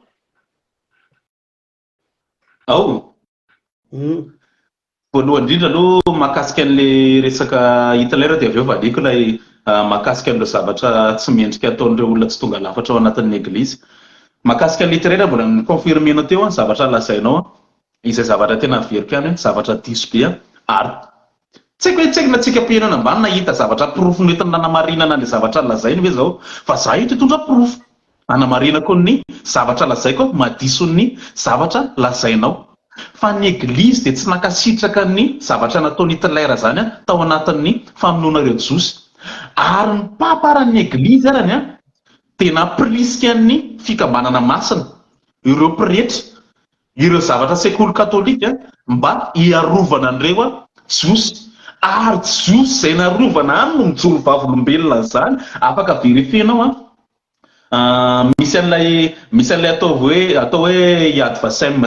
izay ohatrany hoe toerana anankiray izy io hoentina tsy arovana an'ireo zava-nisy tamin'ny famonoanan'ireo Josy zany any Jerusalema dia ao anatin'io zareo dia manonona sy tena misaotra mihitsy ny eglizy noho ny fanavotana ataon'ny eglizy an'izy ireo tamin'ny andro izay nanenjehan'ny Hitler an'izy ireo izany hoe ny papa naprisika an'ireo olona tao amin'ny eglizy mba hiara azy ireo ary raha nisotra azy koa ato dia efatra arivo Josy no narovana tao Vatican zay ny tao Vatican avy eo ihany koa nefany tany anisan'izany koa tany anatin'ireny toerana misy religieux ireny tany anatin'ireny sekoly katolika ireny ary ireo olona Josy any mijoro vavolombelona an'izay zany afaka verifienao ao anatin'izay Yad Vashem zay manamarina Yad Vashem zay manamarina an'izay fijoroana vavolombelona zay tsony zareo hoe juste parmi la nation zay ny filazany zareo anazy zany eo aloha zany dia mandiso an'ilay zavatra lazainao zany hoe tsy nanao ny inona ny eglizy tena nanao ny inona ny eglizy nanavitra azy ireo sy ny niaro azy ireo zay zany voalohany avy eo indray manaraka an'izay le ozy ianao hoe ahoana mahakasika an'ireo zavatra tsy mety Abbé Pierre sy ny tariny na za koa aloha tsy makasitraka an'ireny ary tsy mety reny nataon'izy ireny fa zao ny tsara fantarintsika rehetra zany ao anatin'ny eglizy misy zany ny atao hoe vary dia misy ny atao hoe tsy parifary mivary zany dia tena manaraka an'ireo sitrapon'Andriamanitra araka ny fampianaran'ny eglizy izay reny manana toetra mendrika reny zany fa misy kosa mandoto manaratsy an'izay endriky ny eglizy zay ilay tsy parifary dia ireo tany sainareo sy ireo sisa afako ka tsy ny fisiny tsy parifary ao anatin'ny eglizy mihitsy ry zokokoto no mandiso an'i Jesosy Kristy sy ny finoana kristianina fa vao maika ary zany manamarina ny zavatra efa nilazain'i Jesosy Kristy tany am-piandohana hoe any ariana any dia henan'ny finoan'ny kristianina ary betsaka ny anao zavatra tsy mendrika atao hoe ambodia mitafy hodin-dranakonjy ao anatin'ny eglizy izany hoe reny olona reny zany tsy mifisian'ny olona tsy tonga lafatra ao anatin'ny eglizy mihitsy madiso ny finoana kristianina fa raha diso ianao le finoana kristiana dia disoina raha manana argument ianao hoe za zany manaiky hoe misy reo a misy mihitsy ny mopera ohatra manao sipa misy mihitsy mopera ohatra manolana azy tena misy zany tsy laviny zany fa zao nefany ny eglizy nefa tsy mijanona amin'izay fa raha mijery ianao a efa mena misy ny sady a omena an'ireny voalohany indrindra misy video anak'izay koa manko miteny hoe ahoana izy ireny na fenina ahoana tsy hoe afenina fa tsy fomban'ny eglizy a manala barakany zanany zanaky ny eglizy zany reny na manao toetra-mihetsika arany dia tsy hoe afenina fa criminel dia tsy fomban'ny eglizy midénoncer olona criminel tsy fomban'ny eglizy zay mihitsy ny lazaiko anao ty nge tamin'ny 2014 tamin'ny fivorinan'ny niaraka tamin'ny ONU a momban'ny zay ny zavatra voazazaveko anao io zay ny zavatra valiko anao io ianao nge tsy mihaino e ianao ny zavatra valiko anao dia zay zavatra valiko anao ty ianao zany mivalina manontany anao dia tia mivalina ozy anao hoe tsy fomban'ny eglizy hoe ny dénoncer an'le izy dia zay ty zavatra ty hoe efa nambaran'ny eglizy a mazava tsara mihitsy a tamin'ny 2014 ireo olona izay nanao toetra tsy mendrika ireo criminel nataonareo a izay a tamin'ny zareo a niaraka tamin'ny ONU a izay a niaraka tamin'ny fiarovana ny zoan'ny akizy moa zany hoe efa nambaran'ny eglizy mihitsy le izy hoe misy reo a ary efa mena sazy a arakaraka ny zavatra tsy mety nataony ary misy a nadanina tamin'ny asany tamin'izy ireo misy nytonavela manao prehetra tsony tsy hoe arovana izy fa tsy alaina baraka tsy azonao manavaka an'le izy tsy azo ka tsy zasy mandray argument fa mauvaise foi le izy dia aveo amizay ary zao niditra ny kristianisme ao Madagasikara anombokatra tany amin'ny ina moa zany roanjato taona ny zava-misy a Madagasikara am'izao fotoana zao a dia makorela feno a zany hoe ny eglizy zany natao fa itoroteny a katesisy a hitondra bonne parole a hitondra zavatra rehetra ina moa zany zay natongavany any hitorany jesosy a fitiavana rehetrarehetra zava-misy tam'izao fotoana zao a ny gasy a tsy mifankatia ny gasy a famono a ny gasy mpangalatra indrindra eran-tany a ny gasy a mpanao kolokolo indrindra eran-tany a feno makorela Madagasikara feno mpisorotoaka Madagasikara feno mpanolona Madagasikara feno mpamonolona Madagasikara nefa ny eglizy eo a feno an-trany ankabone nandritry ny 200 ans za mipetraka tany amin'ny firenena silamo tany Komoro tsisy mpangataka silamo ny olana tsisy mpangataka ny Komoro satria tsy mety amin'ny silamo ny mahita mpiarabelona aminy a tsy mihinana toatsana zay tsy ananany kristiana zay zavatra zay tsy mihinana ny iny hoe misy tsy mihinana any Komoro tsy azo tsy mahita bara anao io bara anao dia misorotoka tsy zay tianao atao tsy mahita makorela anao ohatry zany any Zanzibar any Turquie anao dia tena madio ny tanàna tsy mahita makorela misitona zany ka fantany mipetraka dia zao ny fisian'ny eglizy ao Madagasikara nitry ny roanjato taona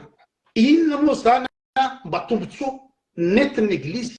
ao Madagasikara satria ny résultat constant am'izao fotoana zao a dia bordelika Madagasikara tsisy lavalava tsy mifankatia za raha ohatra ka mbola velo loatra zao dia grâce amin'ny nina moa zany ny fitsonjovan'ny Komoriana zany raha tao nanao volet tao amin'ny sainte famille famamasina dia misy Komoriana atao dia ozy lereo hoe aila mitady asa za ho aty andeha ho any Komoro misy gala ho abitsa zay andeha ho any ozy lereo hoe ndasy fa atsoko ny havako dia teny fotsiny le bandy io amin'ny havany hoe misy namany ty dia raiso izy dia voakarakara tany amin'ny retraretra tany nefa avy amin'ny Madagasikara ho any Paris voalohany to afaka tany Paris dia mba niteny tamin'ny namana gasy hoe ho any Paris la zao fa tena ny alany gasy pa dia natsipon-jareo any tokotany any amin'ny clochard amin'ny retraretra dia le fankatiavana malagasy tsy tsona am'izao fotoana zao fitiavan-tena amin'ny papanao crime ao insécurité ao fangalabadin'olona ao ka inona moa zany zavatra noentin'ny eglizy ho any Madagasikara misaotra anao trano moa amin'izay zavatra lazainao izay araka ny teneniko teo hoe za zany tsy mandiso aloha hoe ao Madagasikara dia misy an'izay fa zao ny tsara afantarina tsy ny eglizy kristianina mihitsy nge mampirisika an'ireny olona ireny anao an'ireny koa fa safidiny ny anao an'izany inona ny asan'ny eglizy amaly an'le izy ianao zao tena lava be tsy nanapaka mihitsy za ianao tena be tsy nanapaka za amaly an'le izy manko za nantany anao dia amaly za dia lozany ny valany zao le izy tsy ny eglizy kristianina no naprisika an'ireny olon'ireny ary tsy misy fampianaran'ny eglizy ofisialy hoe nytsika dia tokony anao an'reto zavatra ny tanysainao rehetra teo raha manana anao omeo eto fa safidiny tsirairay na anaraka izy na tsy anaraka zay zany ny anankiray zay dia hoy izy anao hoe inona mba vokatsoa no entin'ny eglizy tao Madagasikara zokoto mody fanina kosa ve ianao sa hoe tena tsy mahalala mihitsy be da be kosa ny zavatra vokatsoa entin'ny eglizy tao Madagasikara anao tany saiko anao izy ohatra fotsiny be da be le izy fa tany saiko anao fotsiny le izy aza tapahana le izy fa ianao le izy nangataka ianao hoe inona ny tombotsoa dia ho tany saiko anao le izy mihaino zany ny anjaranao zany zao voalohany indrindra anao ohatra resaka fanabeazana jereo fotsiny nge jereo tsara ny sekoly katolika ao Madagasikara mahakasika ny fanabeazana satria hain'ny eglizy tsara fa mila mahay ny olona zany amin'izay mahatakatra zavatra ary inoko fa ianao olona tena mahay dia raha oharina amina aza tapahana le izy atapahana fa mitanisa zany za zao aveo ianao afaka omeko fotoana lava be resaka fanabeazana zao ny jerevy tsara manomboka hatrany amin'ny ankizy kely ary zay zao nahazo an'izany vokatra zany nianatra tao amin'ny sekoly katolika raha omeko ohatra fotsiny zao ianao trambola kely anatin'ny nianatra tamin'ny sekoly katolika lehibe mianatra ny misy an'izay atao hoe centre Notre Dame de Clairvaux izay mampianatra ny tanora sahirana zay manko ao anatin'ilay tanora sahirana fa tsy mipanakarena be mitoviny sasany nahazo tombotsoa ao anatin'izay hoe mianatra maimaim-poana omena sakafo maimaim-poana ary omena an'izay diplôme certificat ahafahanao miasa zay zany resaka fianarana ohatra fa be da be ny karazana université ny UCM ao Madagasikara tsy ao Madagasikara any fa manerana ny zao tontolo zao resaka fitsaboana ny resaka hôpitaly izy moa nanao hôpitaly voalohany dia zany asa tanan'ny eglizy zao vokatry ny katolika ny resaka hôpitaly ny resaka fitsaboana raha hitanisa ohatra fotsiny tsika zao misy an'ireo ordre religieux zao ataon'ny sœur de la charité les filles de la sagesse les frères hospitaires be da be zany le izy fa tany saiko aminao fotsiny le izy ty mba saiko ataonao recherche kely ty ny Caritas internationale ny Caritas internationale ary misy tsara ao Madagasikara zay fikambanana katolika miady amin'ny fahantrana sy ny fanavakavahana zay manampy an'ireo olona sahirana amin'ny resaka ady amin'ny loza voajanahary amin'ny resaka mosary na any Afrika zany na tany Haïti sy ny sisa be da be tsy ao Madagasikara any fiarovana ny reo olona sahiran'ireo za manko tsy hitanisan'ny Père Pedro satria Père Pedro any mifantatra ny rehetra fa le tsy fantatranareo manko ny zavatra lazaiko zany mba ataovy recherche mahakasika an'io Caritas ao Madagasikara tsy ao Madagasikara any fa mipresika amin'ny firenena rahitra Madagasikara amizao satria misy ka izy ikoto eno tsara kely zavatra bozy ianao tsisy mahantra avy ao Madagasikara koto kosa misy Caritas international lo eno le izy manontany ianao tsy misy mahantra avy ao Madagasikara izy ianao zao nge le izy amaly ianao tsy maly omenao matahotra valiana avy anao sa amaly raha metraka fanontaniana ianao amaly ianao zany za hoy zao tsy mahantra avy ao Madagasikara eny misy mahantra ao Madagasikara dia re mahantra ao Madagasikara reny no ampin'ny eglizy zany ary ny fisin'ny ny tanjon'ny fona kristianina dia tsy hoe ampanakarena malagasy zay le izy tsy ampanakarena-ny olombelona ny tanjon'le izy fa mba ahatsarany vatatsy ny olombelona sy ny fanahin'ny olombelona eo ampanarahana sitrapon'Andriamanitra mba azo an'ilay fiainana mandrakizay fa tsy hoe ny eglizy kristianina dia natao mba ampanakarena malagasy diso hevitra ianao raha izay fa tsy zay mihitsy le izy ka ary nabetsaka ny kristianina mahanitra izy dia mijanona maha kristianina anazy foana satria fantany hofarana anao fa lava loatra ka tsy zanganao famanidina zay anao fa lava le izy alefaso aona ianao raha iresaka anao fampianarana samy mampianatra daholo na ny silamo na ny gaikanina na ny jiosy fampianarana ataon'ny israelita ny ina moa zany ismaelien ny gaikanina ny karana ny azy tena manana université zany agaikanina zany tena hoe businessman mana université ary tena tafa be avo leta daholo ny mpianatra mivoaka amin'ny fianarana université ny agaikanina mianatra zavatra tsara ohatra zany koa ny jiosy fianarana daholo dia nao ataontsika hoe ny islam misy ina moa zany fond islamika ny ampianarana ny commence rehetrarehetra samy manana daholo na fampianarana na fitsaboana samy manome fiangonana fa akoatran'ireo inona mahasamihafa ny islam sy ny judaïste sy ny hindoiste sy rehetra par rapport au christianisme satria christianisme ao Madagasikara io ny résultat ny fivavahana silamo dia mitaiza ny sain'ny olona hoe tsy tanao makorel aza misorotoka tsy sorotoka anao rehefa tsy sorotoka ohatra zany koa ny jiosy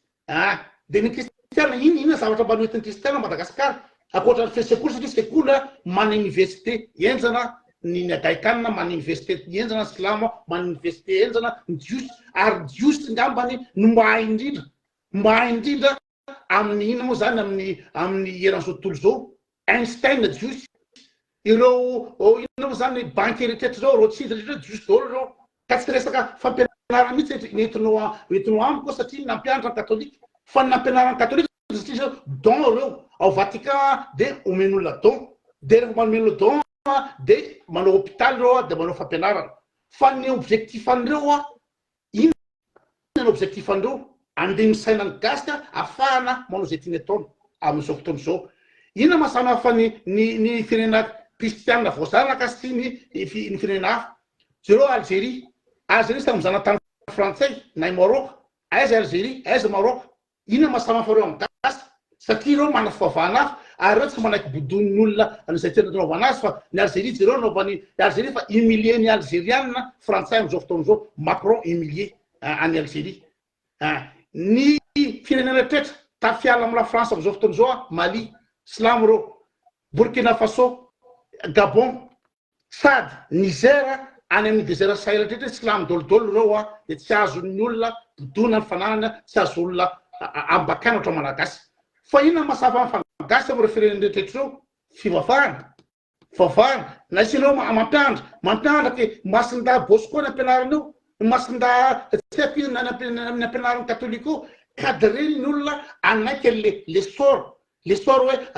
any an-danitra ianao mivoavoan'ny tennisy anao teo hoe soany eto ambony tany tsy ampianatra olo anakarena neto fa ary amin'anary nefa dia rofin'ny ina moa zany ny katolika daholo ny relika rehetrretra zareo firy ny œuvre d'art au Vatican ny rofin'ny katolika atany amin'ny firenena voazanaka rehetrretra rofin'ny fananana 4 milliards ny budget ny Vatican ny firenena kely io 4 milliards ny patrimoine immobilier ny Vatican dia ela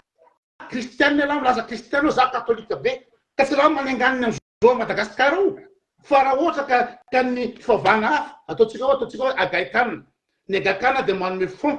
ny olona afara mana business dia izay na ny olona hianatra faran'izay farany ambony mitady vola zay mahatonga karana tafa lafa satria le fitaizana natao elina hoe fampianarana natao ampivoatra ny olona ohatra zany ny jiosy ampianarana mitady vola afitana manao rehetra fa inona ny ampianaran'ny kristianina ho badoina sy sakisana sy ambakaina zay ny résultat misy amin'izao fotoana izao ka koatra ny fampianarana sy ny hôpitaly inona no entinao Madagasikara ka tsy inona moa zany fijagajangana ary tenako teo fisotrotoka makorel sy fakatiavana potika le anitra mamalagasy ny gasy ny fomba gasy potika dia zay ny toananareo ianao zany tena fervent katolika ianao zany tena katolika be nefa jereo ny résultat midir ronjaty midiran'ny katolicisme Madagasikara jereo résultat qu'est-ce qu'on a inona azonao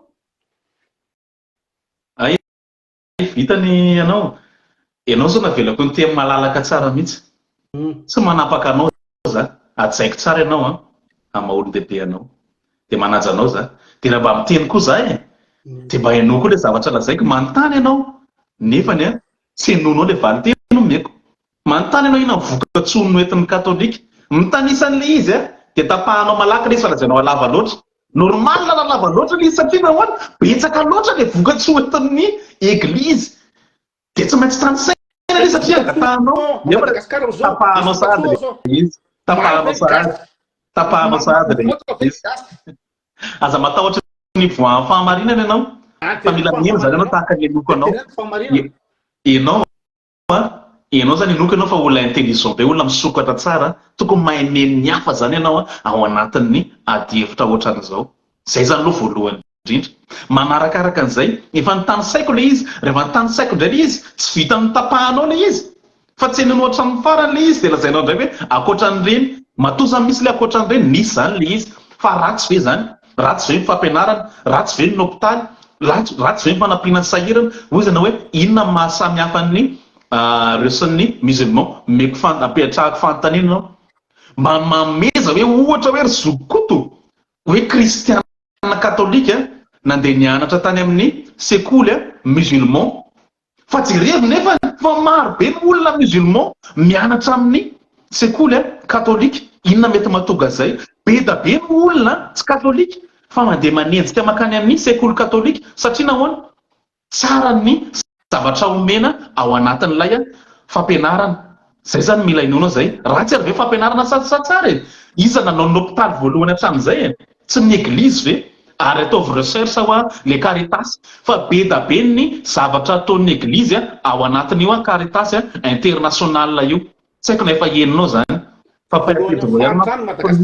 am'izao tontolo zao fahatrany Madagasikara nefa misy Caritas efa mivalika teo zany zokoto ary tsy heninao zany le izy normal moa raha tsy heninao satria tsy mihaino ianao fa maika amaly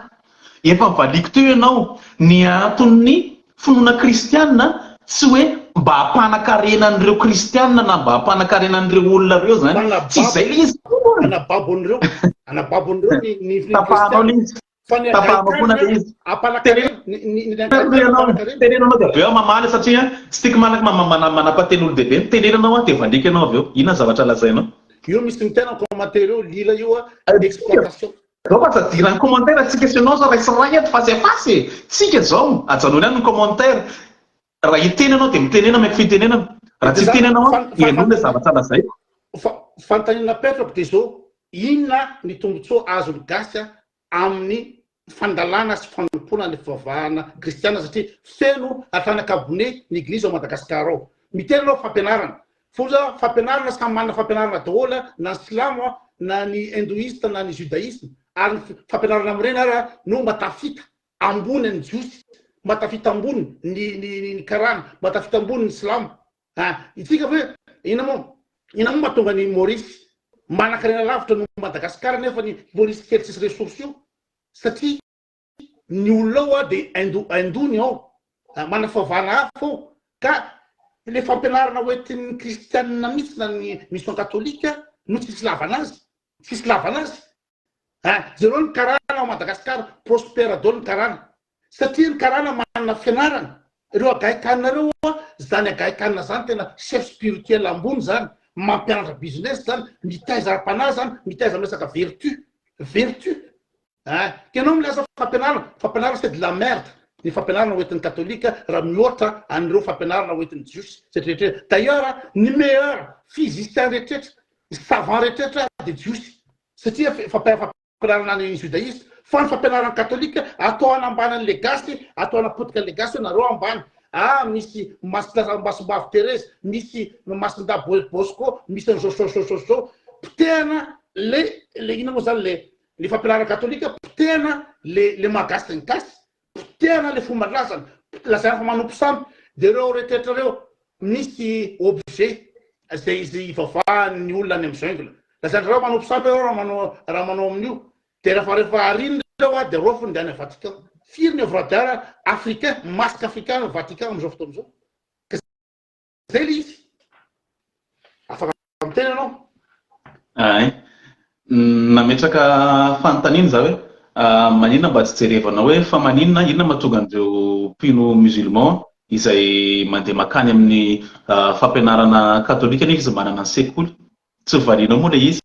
dia ao anatin'le zavatra dia mba ataontsika koto mila atao ampanatsaratsara zany dia mipetraka ao anatin'izay sujet zay le izy ozy ianao zao hoe za zao mamaly anao zao anatin'ny argument zay hoentinao dia ianao koa tokony mamaly ny argument zay hoentiko zao zao zavatra napetraka ao hoe jere ozy ianao ohatra zao any Maurice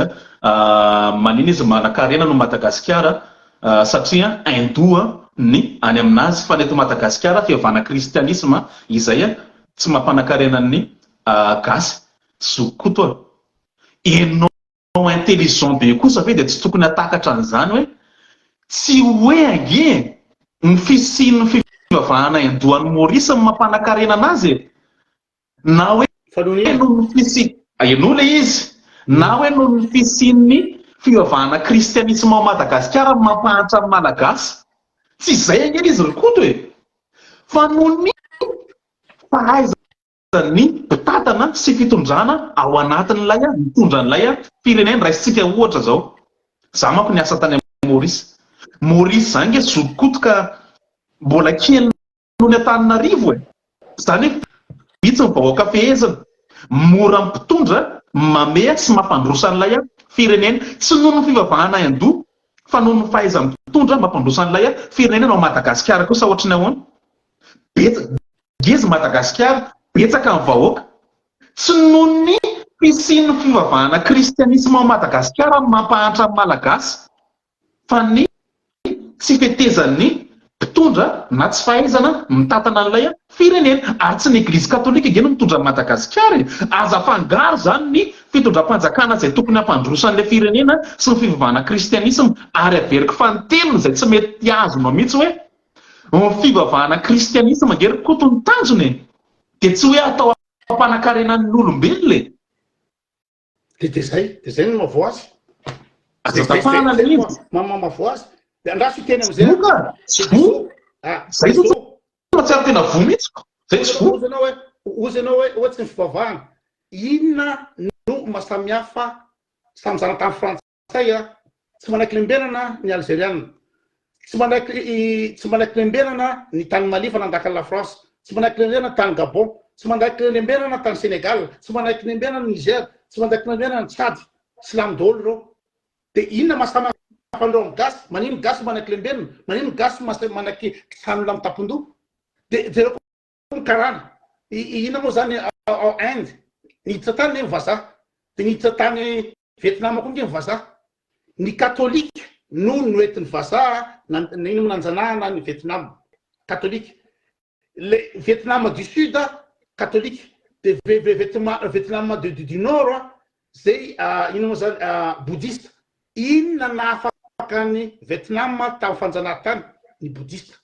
Jereo amin'ny documentaire rehetrarehetra fa ny révolte des bouddhistes no nahafaka ny Vietnam tanatin'ny fanjanahantany vazaha impérialisme. Fa les présidents indiens izay katolika, izay misy katolika iringeny tany Vietnam du Sud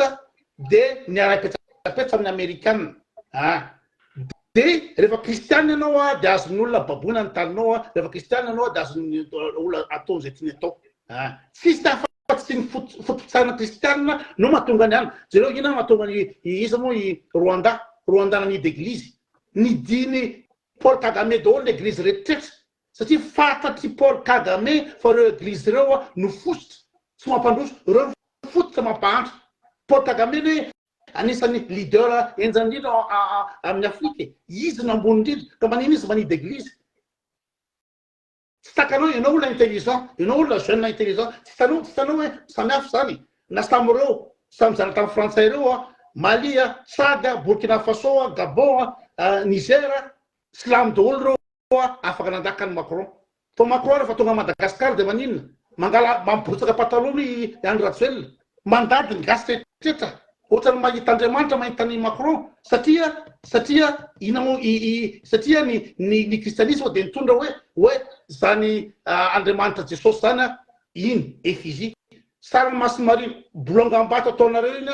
Européenne be ny vazaha iny vavahanareo andohanareo Masinmarino. De rehefa ny Andriamanitra reo sonono ny vazaha hoe nareo vavaka amin'ny tsizy nareo fa ity Jesosy tia no Andriamanitra reo. De le sarany Jesosy européanisé. De raha vao mahita vazaha nareo de mandady. Zay le izy. Misaotra anao aloha na ame an'izay hevitra na hevitra tsy de misy dikany loatra le izy sady tsy mampanaporo fininina fa efa nazavaiko teo le izy fa tsy mety azonao mihitsy le izy hoe ny fivavahana kristianisme tsy natao hoe tsy miteny mihitsy zany hoe rehefa kristiana de lasa mpanan-karena, tsy izay mihitsy le izy fa tsy azonao zany le izy. Ary tsy ny fisian'ny fivavahana kristianisme Madagasikara mampahantra ny gasy fa noho ny tsy fahaizan'ny mpitondra zany. Zay ny amin'iny na iresaka blablabla eo ianao tsy manam-pirofony fahadisoan'ny finoana kristiana sy Jesosy Kristy zany zay, fa fahadisoan'ny mpitondra an'ilay fanjakana. ka reo zavatra ny tany sainareo tsy manam-pirofo an'izay sujet antsika Jesosy Kristy sy ny finoana kristiana tapahanao foana tapahanao foana avelao za mahiteny hoe tsy manam-pirofo izy anao ny hoe ny fidiran'ny kristianisme nino moa zany no mazana tany an'io mampahatra gasy hoena miparazara tamin'ny ino moa zany 1810 raha voalohany nampianaran'ny katolika dia mizanany koa irakotomanga koa nampianaran'ny katolika raha navalina voalohany tamin'ny 1928 nandaka ny missionnaire rehetra ireo eritrereto fa ianao ve tanora zao mipetraka ny Canada ianao raha navalina voalohany tany 1828 efa natsapa fa mifidiran'ireo kristianisme ireo no ampinan'ny malagasy ary voapirofo amin'izao fotoana izao fa raha vao maty radama voalohany dia niditra prince dia niditra rahalarivony dia libéralisation de culte zay nangatahany rahalarivony tamin'ny rasoerina hoe aloha nisy liberté de culte ino anaovana an'izany ahafahana ampiditra missionnaire sy ny katolika dia comme par hasard rehefa nampidiriny ireo tamin'ny rasoerina tany amin'ny vers 1860 dia 30 ans après Madagascar sous protectorat 30 ans après dia Madagascar zanatany dia tsy fandrasana ve zareo coïncidence ve zany comme par hasard rehefa libéralisena navelananao zay tiany atao ny missionnaire zanatany gasy c'est un hasard c'est une coïncidence sa nisy cause à effet nisy lien amin'ireo zavatra zao dia par hasard koa ve hoe ny zanatany frantsa rehetrretra zay silama afaka nandaka amin'ny vazaha na bouddhiste afaka nandaka amin'ny vazaha na hinduiste afaka nandaka amin'ny vazaha afaka niala daholo rehetra zao afa-tsy ny ina moa zany ny zanatany frantsay zanatany zay mivavaka kristianina ahoana nazavanao hoe manino Mali afaka manino Tsady afaka manino Burkina Faso afaka manino Gabon afaka manino Niger afaka misy lamy daholo reo manino ny Algérie mitenira tête amin'ny Macron humilien'ny Algériany ny Macron amin'izao fotoana izao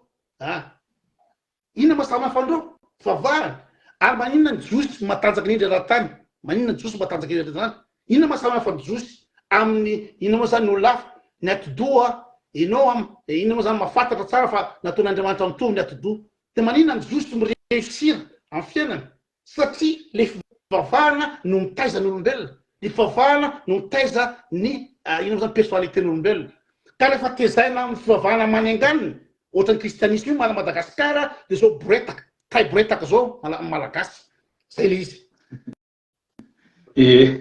za moa dia misaotra anao foana satria zara ary moa ianao mba ny tonga niakatra teto mba hanaporofonana an'izay hevi-disonao zay tsy hanananao pirofo akory fa affirmation gratuite daholo anapaka indray ianao mba olon-dehibe tsara ianao olona nianatra ary olona télévision mila magneneny hafa kely tahaka ny anoko anao zao zany le izy ny sujet atsika dia Jesosy Kristy sy ny finoana kristianina fa tsy resaka politika fa manina izy navadika resaka politika za tsy manao politika tsy mahay resaka politika resana ohatra resaka politika ny zavatra ijoroka eto dia hanamarina ny Jesosy Kristy sy ny finoana kristianina efa teny am-piandohana efa nitondra pirofo ary ianao ary moa tsy nananoherana anazy ny fisian'i Jesosy Kristy zay pirofo no entiko na texte historique zany na araka ny lazain'ireo scientifique nitondra zay famarinan'ny finoana kristianina indray jerevantsika indray idirantsika indray mahakasika an'izay indray zany ny finoana kristianina ajanona ny resaka politika tsy mahay an'izany ary tsy resaka politika ny sujet antsika eto ahoana indray any ny anamarinana ny finoana kristianina zay avy mba ametraka fanontaniana aminao ametraka fanontaniana aminao tsika ahoana mba avalinao an'ity indray zany ahoana ny efa nidinianao ve mahakasika ny zavatra niseho tany Fatima izay olona marobe no nanapirofo hatramin'ny mpanao gazety vavolombelona hatramin'ny olona tsy mino nanapirofo ny fisian'ilay miracle tamin'ny Fatima zany hoe tiako lazaina zany dia zao mba azonao le argument tena nisy Jesosy Kristy ary miporofon'ilay pahary zany tamin'ny alalan'ireo miracle zay tsy azona toerina teo amin'ny tantaran'ny kristianina fahamarinana izay finoana kristianina ohatra ray zay be da be nafaka raisiko dia atomboko an'io miracle niseho tany Fatima io inona ny afaka lazainao mahakasika ny miracle tamin'ny Fatima io tsy nanana vary ianao mahakasika ilay seul de Turin izay tsy nananao avaly fa tia izay mahakasika ny Fatima indray zany fa rozany izay anaporifoky ny finoana kristianina hoe tsy diso ary tsy bado araka ny laparitaka ao ny kristianina fa misy tena fototra ijoroana afaka verefena tsara mihitsy fa tsy hoe baiboly fotsiny ihany. Za tsy nitondra prova baiboly teto. Meko anao fitenenana mahakasika ny zavatra niseho tamin'ny Fatima. De aloha miteny hoe tsy bado nefa de misy vidéo nataoko mikasika ny Fatima fa resaka débile be resaka Fatima. Misy reportage ho partagé koa rehefa avy eo le vidéo nataoko miaraka amin'ny reportage hoe inona le zavatra niseho tamin'ny resaka Fatima fa débile be minimino fatany nareo kristianina. Débile fao koa rehefa avy eo. Zao tsika neto débat pour fomba débile anazy de pour foko aminao mifahadisoa-kevitra ao hoe teto izy misy vidéo etsika zao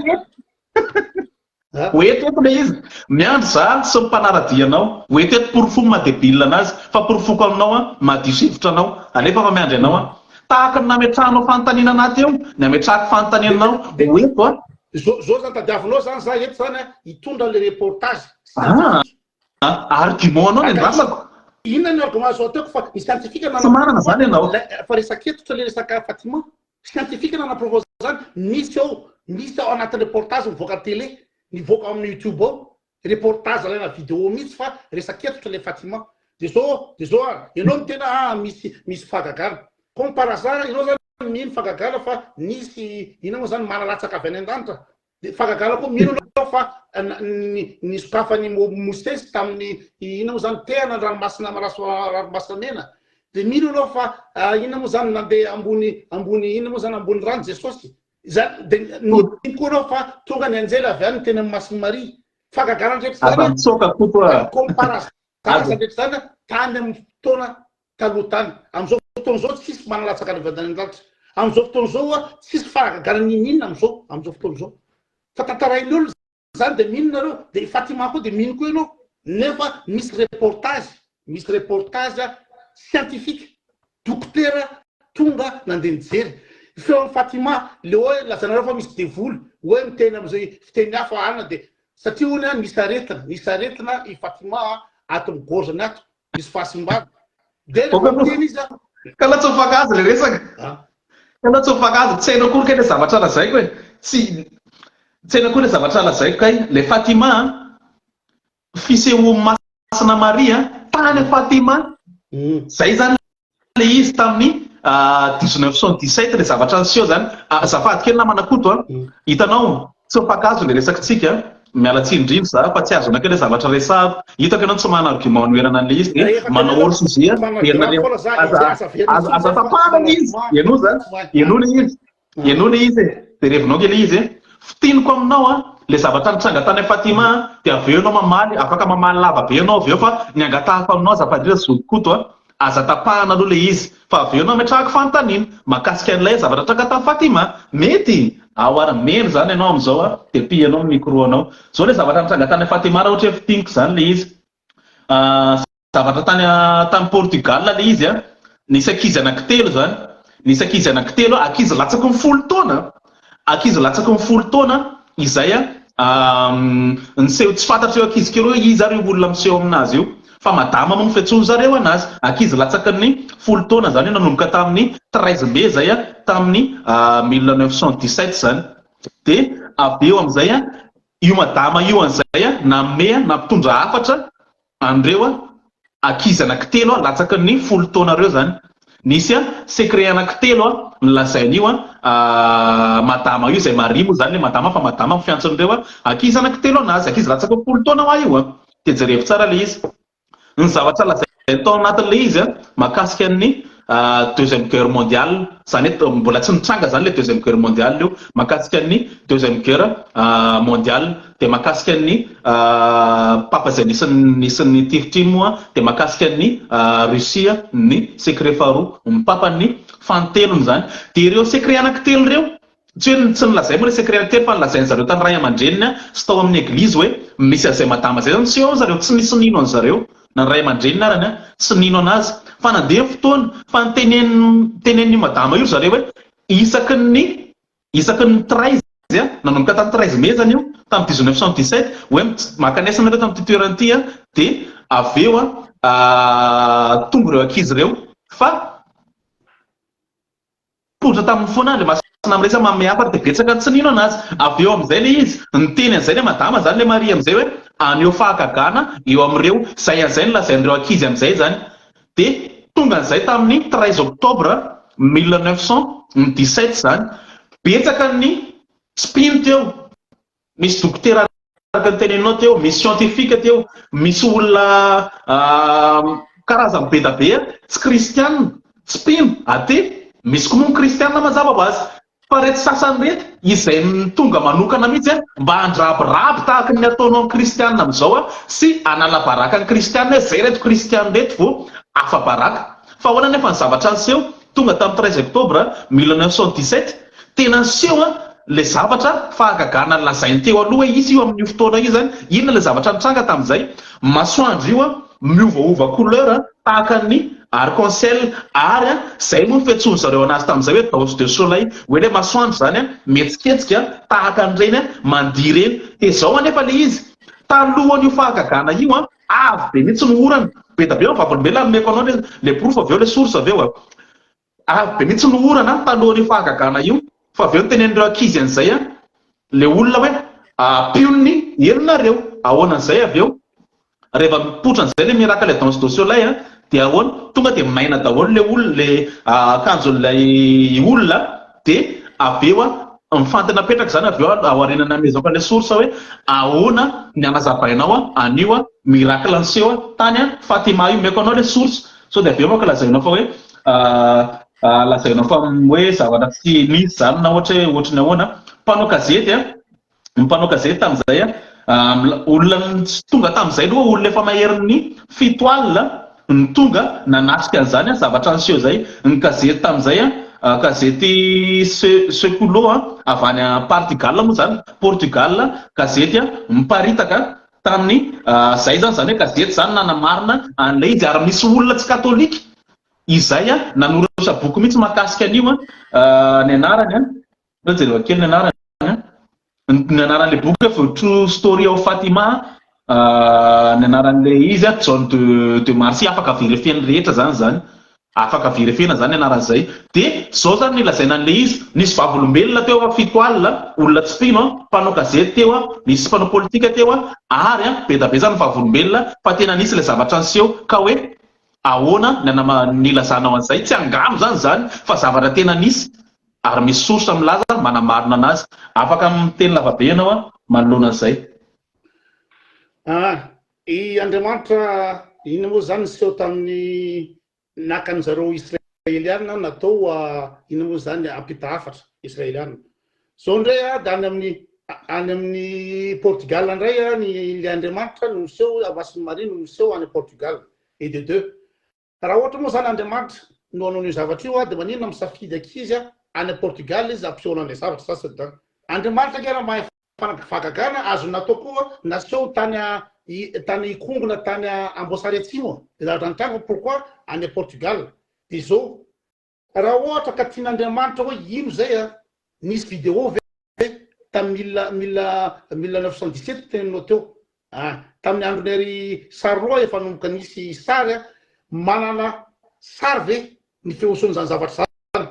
Nisy vidéo maninona tsy natao vidéo le izy Andriamanitra afanao vidéo ary maninona Andriamanitra atao miseho any amin'olona hafa foana fa tsy aty amin'ny gasy. Zay le fandehana izy dia le fisian'izay zany raha ohatra zany ataontsika hoe mbola verifiako zay zavatra zay fa ny fisian'izay zavatra zay ve no mana-porofo fa tokony ino an'i Jesosy ny gasy satria niseho Masiny Maria niseho tany amin'ny Fatima tany Vatican tany ino zany Portugal. Et de deux niseho koa Masiny Maria tsy ampina tany Lourdes dia lasa daholo ny bady rehetrrehetra ny afrikanina sauvage rehetrrehetra barbare rehetra any Lourdes mandovola mandatsaka makarano voasina any Lourdes. Nefa any Lourdes c'est une pompe Afrique. Raha ohatra ka tiany mahantra raha ohatra tiany zanak'olombelona izy hoe Jesosy n'Andriamanitra na Masiny Maria izy dia tokony nataony tany Madagasikara satria Madagasikara tena mijaly vola amin'izao fotoana izao nisehony dia tonga any ny olona maka iny ranovoasina. Fa ny afrikanina nareo nanaky ny bado dia makany any amin'ny toerana misy vazaha satria any ny tian'Andriamanitra, any ny mety amin'Andriamanitra. Zay le fandehan'izy dia hoe misy fahagagana satria hoe misy fahagagana tany Portugal hoe nisy ankizy niteny hoe tsy haiko misy an'izao olo vérifié dia zavatra zay ary avoaka vidéo rapiso fa za sûr à 100% fa c'est débile fa za tsy teny aminao zao aloha. Dia any Portugal izy no miseho, any Moyen-Orient miseho, any Jesosy manao fahagagana, any Lourdes izy miseho, tsy haiko any Brésil koa. Fa le ty Madagasikara raha ohatra ka atao mirova no miseho Masiny Maria dia tonga daholo raha zao tontolo zao andeha hitsoaka, andeha akarany voasy rehetra dia mba manetinety mba tsy crève de faim. Pourquoi? Ina moa le Andriamanitra nareo laisse les Malgaches crever de faim. 80% ny gasy amin'ny 24 millions zany zavatra hoanina tsisy, maty ho azy ny ankizy nona tsy mihinan-kanina. Qu'est-ce qu'il fait ton Dieu là? Pourquoi le Dieu il laisse crever les Malgaches? Pourquoi il apparaît à Portugal? Pourquoi il apparaît à Lourdes? Zay zao fantany napetraka hoe le tsika gasy zany hoe ozy anao tsy rano eto ambony tany fa any an-danitra zany gasy fa tokony ilamina, any an-danitra zany gasy tokony ino moa zany ho sambatsambatra. Fa eto Madagascar eto, qu'est-ce qu'il fait ton Dieu à Madagascar actuellement alors qu'il a 24 millions de Malgaches qui n'ont pas à manger? Tsisy zavatra azo hoanina. Fa dia any amin'ny Fatima andreo zany izy miseho dia lasa any daholo manao pèlerinage daholo mibady rehetrrehetra. Ny afrikanina indray dia andao pèlerinage zany tena niseho tany i Masiny Maria. Va ino moa zany tsy hay zay commenté tany c'est des pompes Afrique en tout cas Lourdes dia mazava tsara fa pompe Afrique Lourdes. Dia andeha hoany daholo mibady rehetrrehetra fa nisy miracle tany. Fa manino tsy manao miracle à Madagascar mba ho tonga daholo rehetra sady tena tsy ilaina le gasy misy le vola aminao zany ozy anao tsy ilaina le fananam-bola fa avelan'ny Jesosy nareo crever de faim any Madagascar. Sa hoe tiany Jesosy alaina loloa ny gasy satria ny gasy ny espérance de vie moyenne ny gasy 54 ans espérance de vie. Raha ohatra maty ny gasy dia lazany gasy fa natsony Jesosy natsony ray nody any aminy dia maninona ny espérance de vie moyenne ny Suisse 82 ans. Zany hoe Suisse zany verany tsy atsony Jesosy alohan'ny ino ny gasy tsy atsony ny Suisse afaka miara 82 ans en moyenne espérance de vie moyenne. Ni gaz 54 ans, satria il crève de faim. Et pourquoi Dieu, ton Dieu, laisse les Malgaches crever de faim? Dans ce cas-là, manao miracle izy any Portugal, amizay makany daholo ny draba rehetrretra, ny afrikana rehetra nisy miracle tany tamin'ny 1917, andeha hoany daholo ny afrikana badoka. Fa maninona tsy manao miracle ty Madagasikara? Maninona tsy vita vidéo zany afaka jerenay? Andriamanitra zany afaka manao rehetrarehetra, maninona tsy nataony vidéo zany, nataony direct. Itsika zao amin'izao fotoana zao misy live afaka mita direct lainga sady tsy lainga zara tenenany. Fa compara sara amin'ny fotoana tsisy teknôlôjia daholo le miracle reo misy. Dia maninona amin'izao fotoana zao efa misy ny direct amin'izao, misy ny Instagram, misy rehetrarehetra. Maninona raha mivoaka amin'izao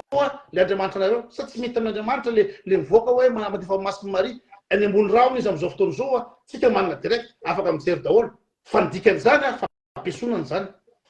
satria tsy hanolona proof. Anao hoe tsy nanan'olona proof ny teninao farany teo. Anao averiko satria ozy anao manko tsy mety mbola tsy nidinianao manko ilay izy dia tsy fantatrao tsy meko tsiny moa ianao. Dia tarako izany ihany koa ireo olona mety hiteny hoe angano ilay izy dia omeko anao ny source dia anjaranao no miverifie dia io moa safidiny ianao na ahoana anao fa omeko anao azo tapahana ilay izy. Zao ilay izy zao fotsiny jerevanao. Tena tapahanao.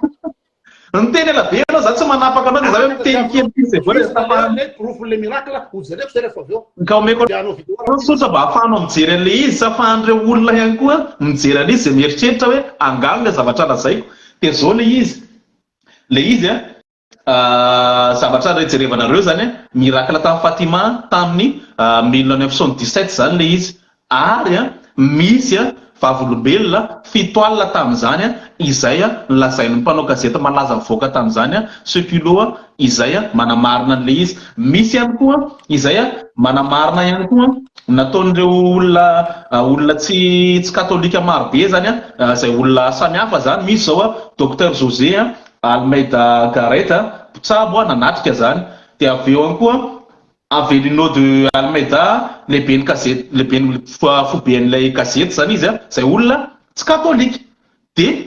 avy eo ao anatiny eny efa milaza an'le izy milaza ny iavin'ny ady lehibe faharoa zany zay tokony hovalianao nefa tsy ananao valy le izy ahoana ma possible ny zavatra mbola tsy nitranga ny deuxième guerre mondiale nefa voalaza mialoha tao anatin'ilay fisehoana tao Fatima izay asaiko ianao manao recherche satria raha zao moa ianao mekeko hoe tsy manana argument ianao avaly an'le izy zay zany ny anankiray faharoa manarakaraka an'izay zay aingery zokoto hoe zay zavatra no nametraka fantany manko ianao hoe zay le izy ianao manaprofony tokony inona ian'i Jesoa za tsy miteny hoe amorce ianao ino ianao tsy ino fa safidinao io ny antony zany manamarina an'i Jesoa dia efa nilazaiko anao tena ampiandohany hoe historien izay malaza sy matotra tamin'izany dia samy nanamarina ny fisian'i Jesosy Kristy daholo. Ao ihany koa faharoa linceul de Turin izay proof scientifique manamarina ny lamba nandrakofana an'i Jesosy izay tsy nanananao argument koa moa namalena anazy ary zay zany mety koa namarinana ny maro ny proof mbola azoko mena fa ohatra vitsy zay zany namarinako an'i Jesosy Kristy fa ny nanamarinako ny finoana kristianina indray dia tamin'ny alalan'ireo Andriamanitra mihitsy miconfirme ny finoana kristianina tamin'ny alalan'ireo miracle zay tsy hanananao argument anoherana anazy hitondra anankiray manaraka indray ary za zokoto ahoana indray ary ny fandinihanao indray ny ianao moa afaka nanabado anasy ahoana ko tsy haiko zay fa za mitanisan'le izy fotsiny ahoana indray ary ny fanazavanao indray ny miracle eucharistique talanseanao indray ary ty miracle azavaiko anao fola satria mety mbola tsy nidinihanao nefa nidinihanao dia valeo izy raha nanana valina zao le izy miracle eucharistique ty dia zavatra efa tamin'ny taona 750 tamin'ny taona 750 taorianan'i Jesosy Kristy nefa ny atrantsika ny teny zao dia mbola ao le izy amin'izao mbola ao zany afaka jerevan'ny olona rehetra zao le eucharistique raha tsy azonareo ao amin'ny eglize na ao Madagasikara na amin'ny firenena rehetra dia misy foana natao eucharistie ao anaty lamesa izay mofo sy divay amasin'ny pretra ho tonga vatana mandrahan'i Jesosy Kristy tamin'ny leçon io nandritra fankalazana dia le mofo sy divay izy zany tena hita maso tsara mihitsy lasa zany hoe tonga dia hita maso hoe vatana sy raha zany nanaovana analizy le izy fa tsy tenenina fatany akory zany ary misy ny fanadihadiana natao zany tamin'ny le miracle tamin'ny 750 nisy ny fanadihadiana natao tamin'ny 1971 professeur Eduardo Alinotti manampahaizana amin'ny anatin'ny olombelona zany sy science ara-pahasalamana zany dia izy manao fanadihadiana izy olona tsy katolika so dia veronao katolika za maka source tsy katolika olona tsy katolika manao an'le izy zany nanamarina an'le izy fa le raha tamin'le izy dia tena raha n'olombelona izay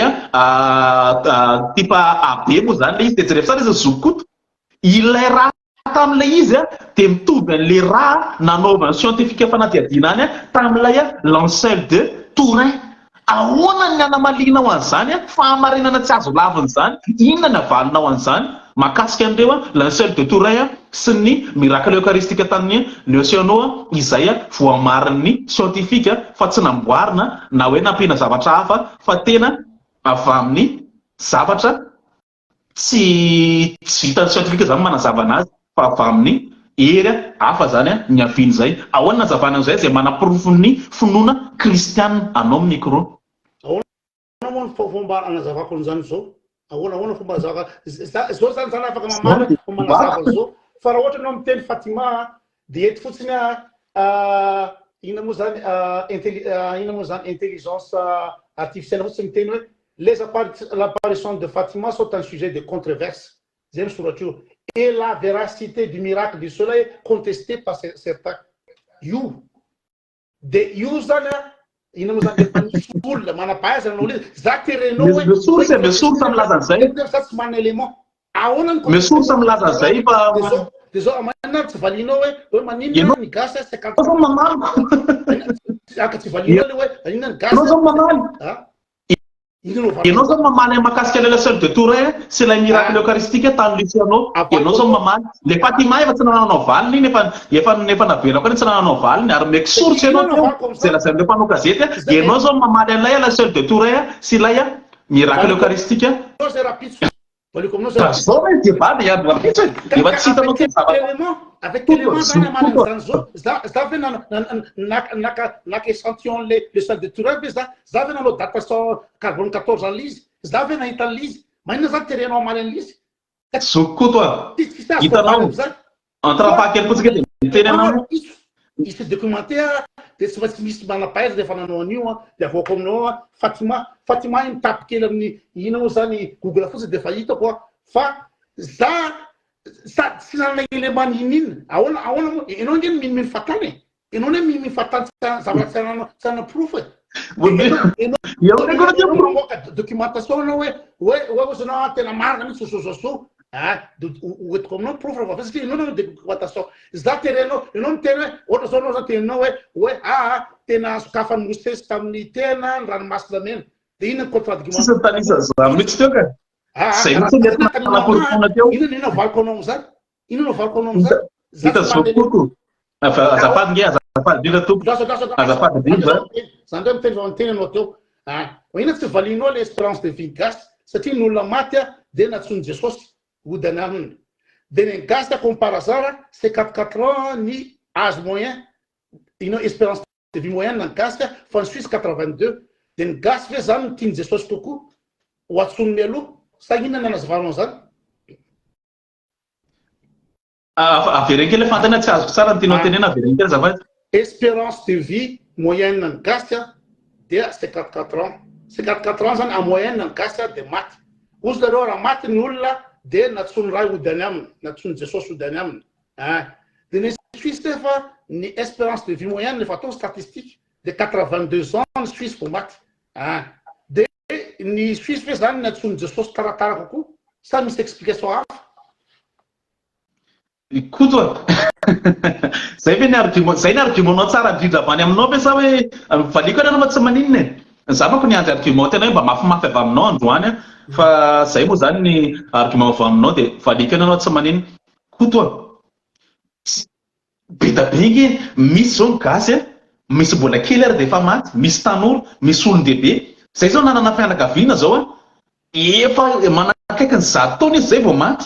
ahoana ny lazainao an'izay be da be malagasy manakaiky ny 100 taona izay vao maty za moa zany mbola tsy miverifie ny olona tany Suisse hoe firy taona na ohatra an'izay fa tsy zany kosa ny mahadiso an'i Jesosy Kristy sy ny finoana kristianina averiko foana le sujet Jesosy Kristy sy ny finoana kristianina no tsara le valy teny tsy hoe akory antitra be ny olona Suisse zay vao maty de hoe diso zany ny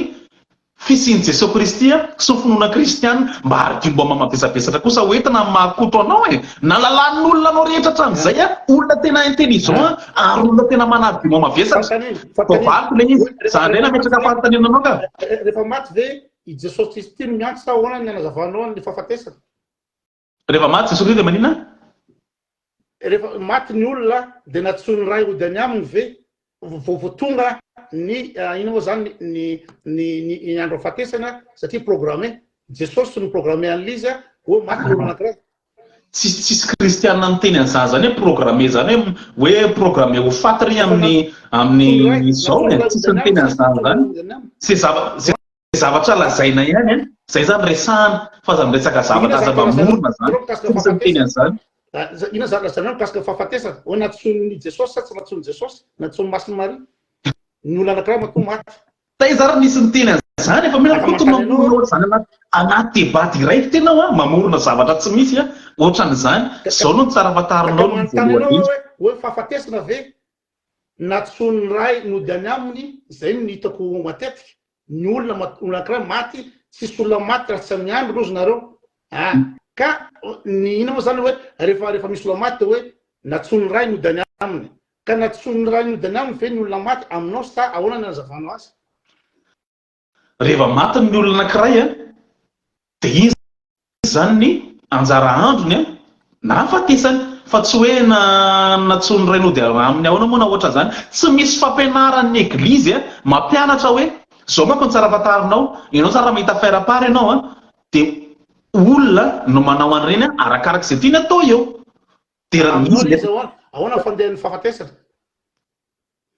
zay fahafatesana koa ohatra accident zao izy de maty izy zany Tsy dao nahafaty anazy narary izy dia maty izy. Arakaraka ny samy manana ny anjarany mahafaty anazy ny olona tsirairay anazy. Zay zavatra rehetra misy zao ka tsy fangarana avy amin'Andriamanitra sa tsy ahoana, tsy Andriamanitra safidy koto ny zavatra misy rehetra, ny zavatra tian'Andriamanitra amintsika dia tsika mba azo an'ilay fiainana mandrakizay dia miprezante fiainana eo amintsika Andriamanitra dia tsika amin'izay misafidy amin'izay dia ny fiainan'ny olombelona miankina ny safidin'ny olombelona. Safidy faty hoe za teo safidy faty amin'ny 4 taona. Sisy olona isafidy faty zany fa nono safidy dia miteraka zavatra resahana zany hors sujet. Le anjara ozy anao anjara l'izy anjara ozy anao ka anjara izy mandahatra l'izy misy lahatra koto hitanao voalohany indrindra aloha ny fiainan'ny zanak'olombelona dia tsy soratana hoe soratana ohatran'ny any ireny programmena zany hoe eto tadozona eto koto tsy maintsy manao an'izao, eto koto tsy maintsy maty. Tsy izay zany, tsy milaza an'izany ny kristianina fa ny fahafatesana dia arakaraka ny zavatra miseho amin'ilay olona. Mety marary izy, mety accident izy, mety tsy haiko ohatra hoe tsy be da be ny atony mety mahafaty an'ilay olona. Voalohany indrindra aloha izay zavatra resahanao izay sady hors sujet tsy mahakasika an'ilay zavatra resahantsika. Faharoa manarakaraka an'izay tsy manam-pirofo ny fahadisoan'i Jesosy Kristy sy finoana kristianina zany zavatra resahanao zany. Resaka tsy mifandray an'ilay sujet zany izay. Zao mba lazaiko anao manaraka. Zavatra henoko foana hoe natsony ray no diany aminy zay ny katolika ka diso fe zay zavatra zay aminao sa tsy diso. Tsy ny eglizy katolika no miteny an'izay fa reho olona dona-pahoriana afaka milaza izay tiany lazaina ao anatin'ny fera-parany. Zao teneko ankota raha sisika amin'izay ianao hoe manomezy ianao source fampianaran'ny eglizy mampianatra hoe rehefa maty ny olona anankiray dia natson'ny ray nody any aminy. Raha sisika amin'izay ary ianao efa nivaliko ianao fa reho olona dona-pahoriana mamoaka fera-pahana arakarak'izay tiana atao eo dia izay no tiana atao. Zay ny heviny. Tsy kristianina zany namoaka an'iny ok. Dia zao ianao mino ny fahagagana rehetrarehetra dia ahoana ny eritreritro mikasika ny inona moa zany ianao fa mino ny Adama Seva sa tsy mino hoe ny Adama Seva ny finoan'izao ny olombelona. Fa maina koto manao hors sujet. Maina enao tsara ilay zavatra teneko anao hoe ny zavatra resahantsika Jesosy Kristy sy finoana kristianina fa tsy Adama Seva. Dia Jesosy Kristy resahany na finoana kristianina zay ny sujet antsika. Adama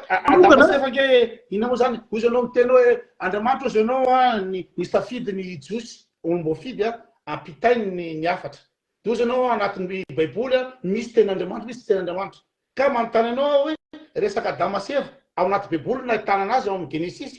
mino ve anao fa Adama Seva no foronany ny olombelona taranaka Adama Seva fa tsika sa tsy. Zao zany le izy voalohany indrindra aloha ianao vao miditra resaka baiboly ke ianao koto dia vao very amin'izay ianao fa valiko ilay izy raha ohatra hoe boky Jenezy boky Jenezy aloha voalohany indrindra dia tsy zavatra vakiana literala zany ny boky Jenezy ary voalazana baiboly tsy ny zavatra rehetra nisy ihany koa ny tantaraina ao anatin'ny baiboly. Mikasika ny Adama sy Eva na ny zava-nisy tao amin'ny zaridainan'ny Edena na ny zavatra nisy tamin'ny ireo sapitra anankisivy ao anatin'ny boky Jenezy dia voalohany indrindra tsy azo raisina ara-baky tena zany ny zavatra voalaza ao. Tsy hoe milaza zavatra diso fa noentina namazavaina enoba izy ka zay le valiny. Mamaly zany tsy mena anao mamaly anao zany dia zao valiny. Ny zavatra voalaza ao amin'ny boky Jenezy ohatra ny Adama sy Eva sy ny zaridainan'ny Edena sy ny zava-nisy tao tsy hoe diso fa noentina nanehoana ny zavatra namoronan'Andriamanitra an'izao tontolo izao sy n'olombelona. Tsy vakiana literala zany hoe ty ohatra hoe misy an'ilay ohatra hoe voankazo voarara dia hoe tena voankazo voarara tokoa ny teo, tsy izay zany no famakiana ny boky Jenezy. Ary hors sujet zany zavatra resahanao zany tsy mahakasika ny sujet antsika androany aza manao hors sujet Jesosy Kristy sy finoana kristianina ny resahantsika dia zay zany no idirana fa mangataka aminao zany.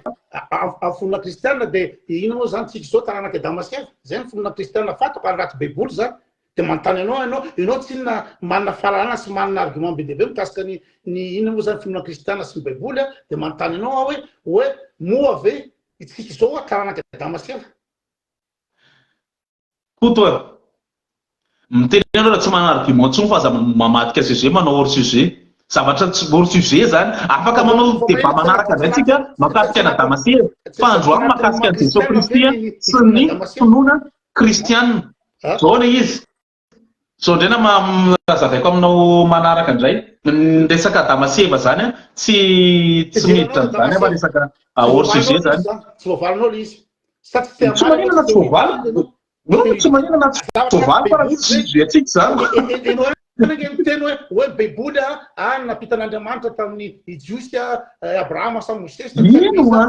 napitaina le izy de mpaminana noratra an'ireo de ireo nataniko anao de ranao pa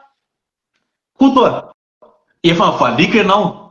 hoe zavatra avery fa fantelony zay lasa mijanona atsika tsy mandroso mihitsy ilay débat ny zavatra voalaza ao amin'ny boky Jenezy de tsy diso fa tsy vakina arabaky teny fa noentina nilazana ny namoronan'Andriamanitra n'olombelona sy izao tontolo zao ny hevitra apita zany ny hevitra apita ao anatin'ilay izy de ohatran'izao ianao le valy teny ianao nge misisika nefa mamaly de tsy hainona hoe ny hevitra apita ao anatin'ilay izy zany de ohatr'izao hoe n'olombelona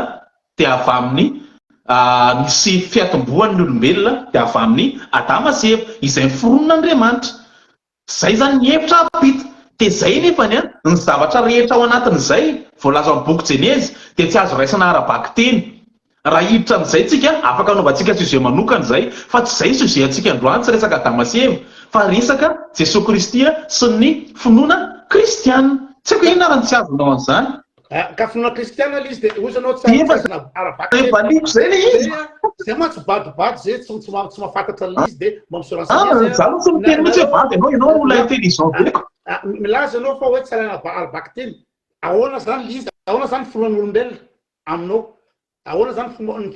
finoana zany raha aminao kristianina raha ohatra anao hoe Adama sy Eva Adama sy Eva no hitako raha baiboly io no ndesan'ny kristianina hoe raza betsika de eritreritoro tsy arabaky teny izy fa anao manana explication hafa de azavao le izy efa nazavaiko teo ale izy na hors sujet ianao de efa nazavaiko le izy hoe hoentina ilazana fa ny olombelona de avy amin'ny fironon'Andriamanitra avy amin'ny Adama sy Eva inona raha tsy azonao amin'izany fitiniko le valy teniko inona tsy azonao anatin'le izy ny olombelona de fironon'Andriamanitra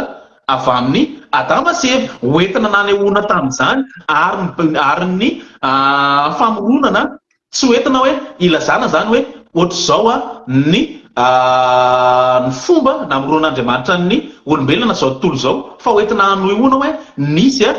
namorona ny olombelona zao tontolo zao ary samy hafa zany le izy finoana kristianina zany hoentina hanehoana hoe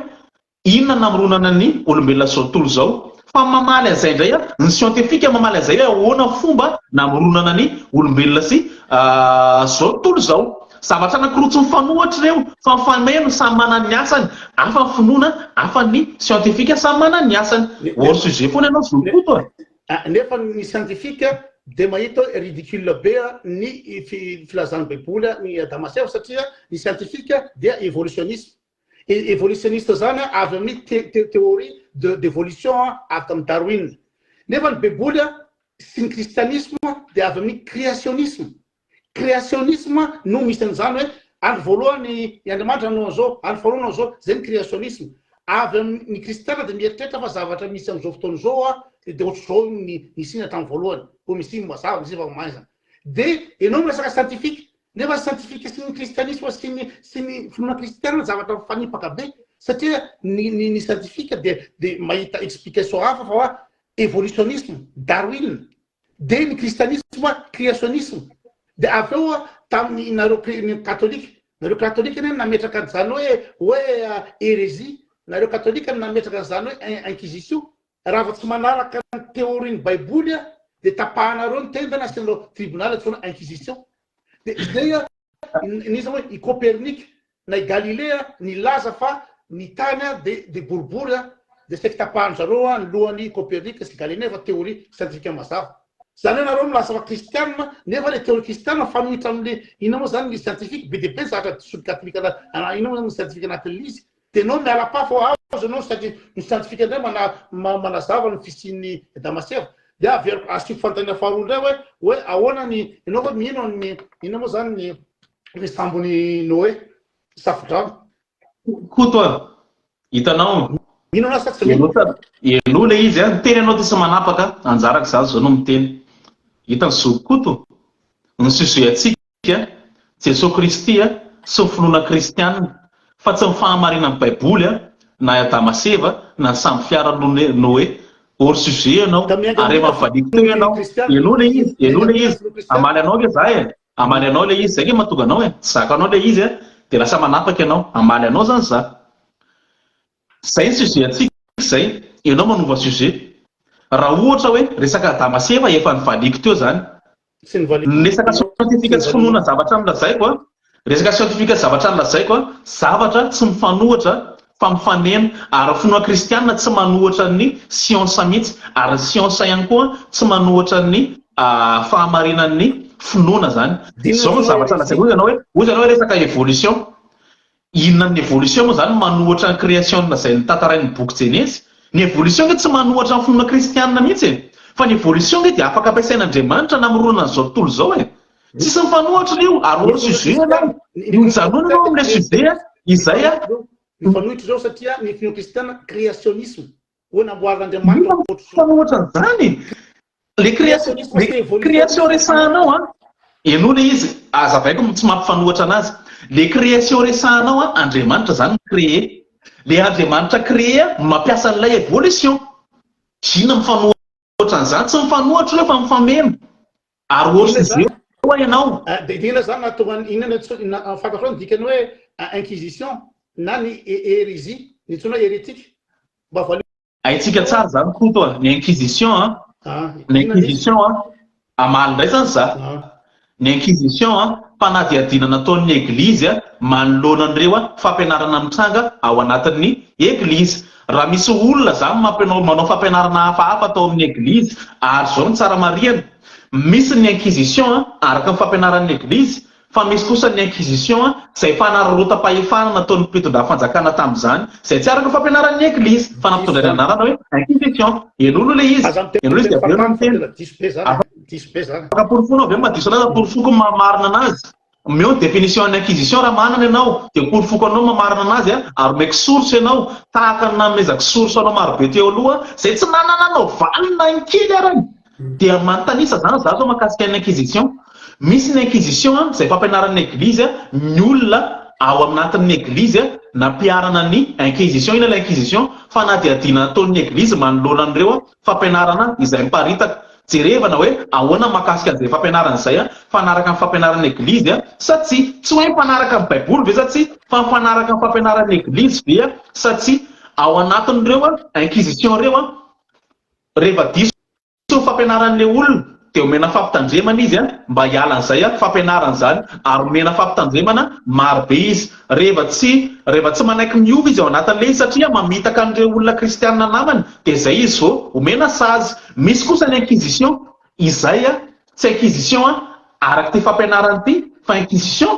nararoton'ireo mpitondra fanjakana tamin'izany zay zany mahakasika ny inquisition zay dia ina moa l'hérésie vaniko le hérésie dia miteny ianao l'hérésie indray fampianaran-diso ao anatin'ny église ka io fampianaran-diso io efa nilazainy io hatramin'i Jesosy Kristy hatramin'ny apôstôly hoe zay tsy miombona ny olona mampiana diso ohatranao zao mampiana diso zay tsy miombona aminao fa heretika zany ianao dia tsy maintsy ianao hoe ianao tsisany namanay ao satria tsy mitovy hevitra aminay ary soratra masina miteny an'izany mba hisaraka an'ireny zay mahakasika ny hérésie zany hoe mametraka fanontaniananao zany hoe mametraka fanontaniananao indray zao inona tonga ny inquisition tamin'ny Galilée sy Copernic ozy ianao fampianarana amin'ny église diso ka diso fe zatra nytenen'ny Galilée sy Copernic no voatsara tamin'ny inquisition zareo lazana fa hérétique satria azavako aminao ny théorie église dia hoe inona moa zany géocentrisme zany hoe ny tany itsika zao no centre n'univers dia nefa rehefa manaprova ny scientifique hoe diso zany filazan'ny inona moa zany ny kristianina zany fa izao tany misy atsika zao dia miodina amin'ny masoandro miodina amin'ny masoandro dia rehefa miteny an'izay Galilée sy Copernic hoe ny tany boribory dia niakatra inquisition ka ina fampianarana diso nataon'ny Galilée no miditra inquisition zao le izy Galilée nitondra zay fampianaran'izay reo olona tao anatin'ny eglizy Galilée zany olona mpandinika an'izay mahakasika an'izay zavatra nazavainy zay. Reo olona tao anatin'ny eglizy kosa zay ny asany, zany hoe le olona ny tsarany Galilée tamin'izany ny tsy natakatra ny zavatra lazainy Galilée dia nihevitra fa diso ny fampianaran'ny Galilée, fa avy eo efa miteny ny eglizy fa taty aoriana zany io hoe tsy diso ny fampianaran'ny Galilée.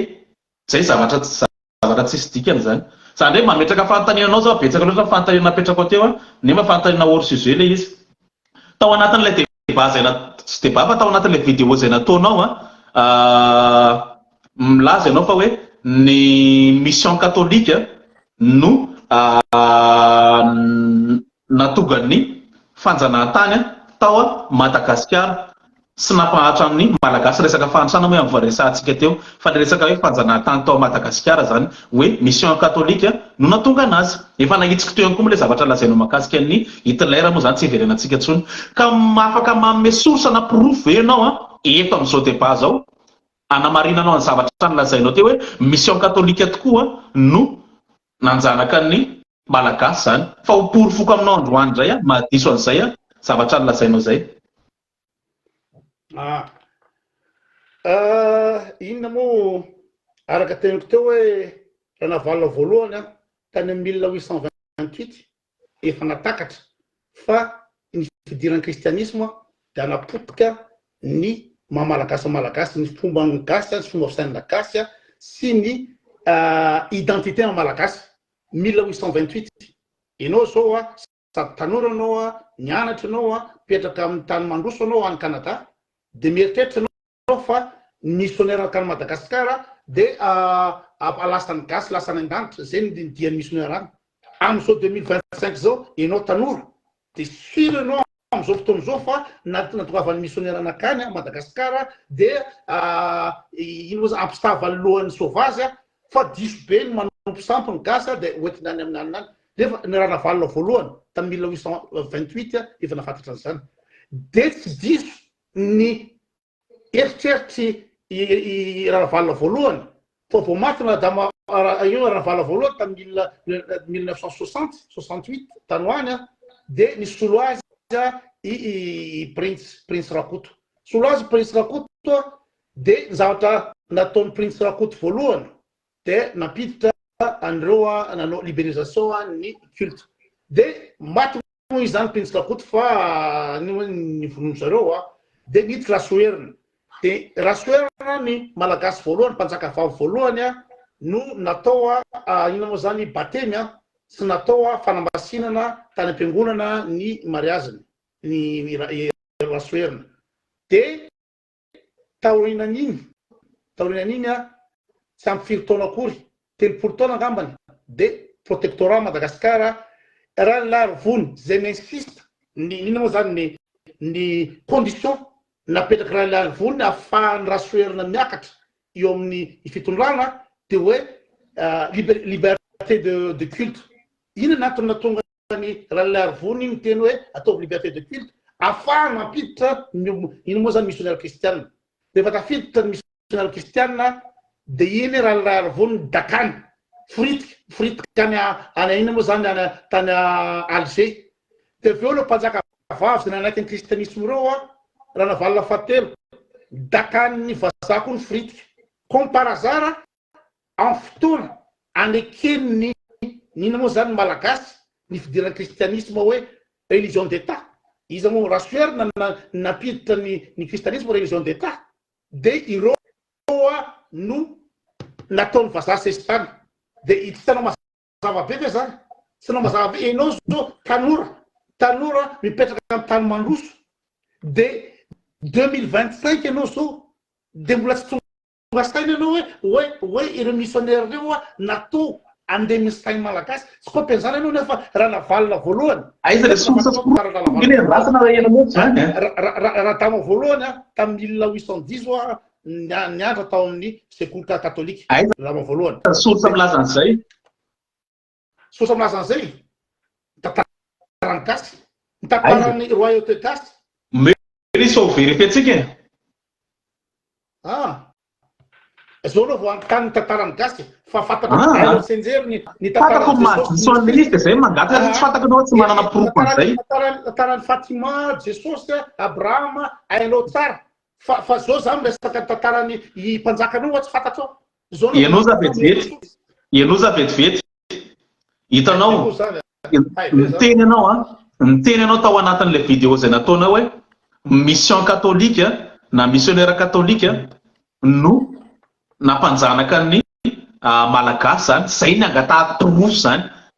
ary aveo ho azavaiko anao mitantarany nidira mission catholique atao Madagasikara sy ny nahatonga ny fanjanahantany azavaiko aminao zany alohan'ny amalinao an'ilay fanontaniako hoe aiza ny profo ilazainao fa mission catholique no nahatonga ny fanjanahantany tao Madagasikara zay zany angatahako zao ny profo de zao rehefa natao nampidirina missionnaire reo de teo no voadaka tamin'ny ina moa zany tambola tsy nampidirina tsy navela niditra ny ina moa zany ny gasy zany natanjaka be zany royaume ny ina moa zany ny mpanjakany Menabe sy ny ina moa zany Andriana Première zany natanjaka be zany de ina moa zany seky hiditra ny vazaha tany amin'ny faradofay de masakra tany de nitady fika koa vazaha anao comptoir commercial atao Thomasina comptoir atao ina moa zany ny français sy anglisy afahany manao ina moa zany route des épices afahany misy kala comptoir commercial de raha tsy milao miaraka amin'ny ina moa gere gasy matanjaka be zany gere gasy zany taloha tsy tafiditra vazaha zany gere gasy zany tamin'ny androny mbola tsy source misy tsy source atao inona source tantarany gasy zany porofonao le zavatra lazainao ary porofonao amin'ny fahamarinany zavatra lazainao izy tsy tany saina fotsiny izy hoe zao satria zao manko le izy zay lainga tsara lato zay no herin'ny mpanaradianao fa marina hatramin'izay de zay an'izay no porofonao eto amin'ny fahamarinana hoeto ny source manamarina zavatra lazaina zay raha tsy manana ianao dia azavaiko aminao ny tantara tena izy naraka zany ny anarana tany zany ny anarana ary reo rehetra olona reo mbola misy 2000 manaraka eo mahafantatra zany tantara zany fenao reo tsy mahafantatra omeo le izy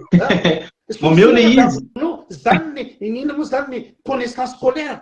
zany ny connaissance générale ary zany ny histoire marina tsy source nankely raha va aminao tsy source affirmation gratuite daholo hatramin'ny voalohany tsy manana source ianao hatramin'ny voalohany ina moa zany isadresse amin'ny mpanaraka rehetraretra affirmation gratuite zany zavatra sarotro zany tsika tsy hainao zao fa aza miantso vonjany amin'ny commentaire fa anao za hiteny zao hoe tsy manana ianao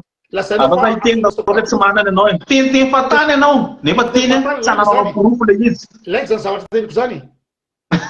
aza miantso vonjany amin'ny commentaire tsika tsy hainao zany eto zao le izy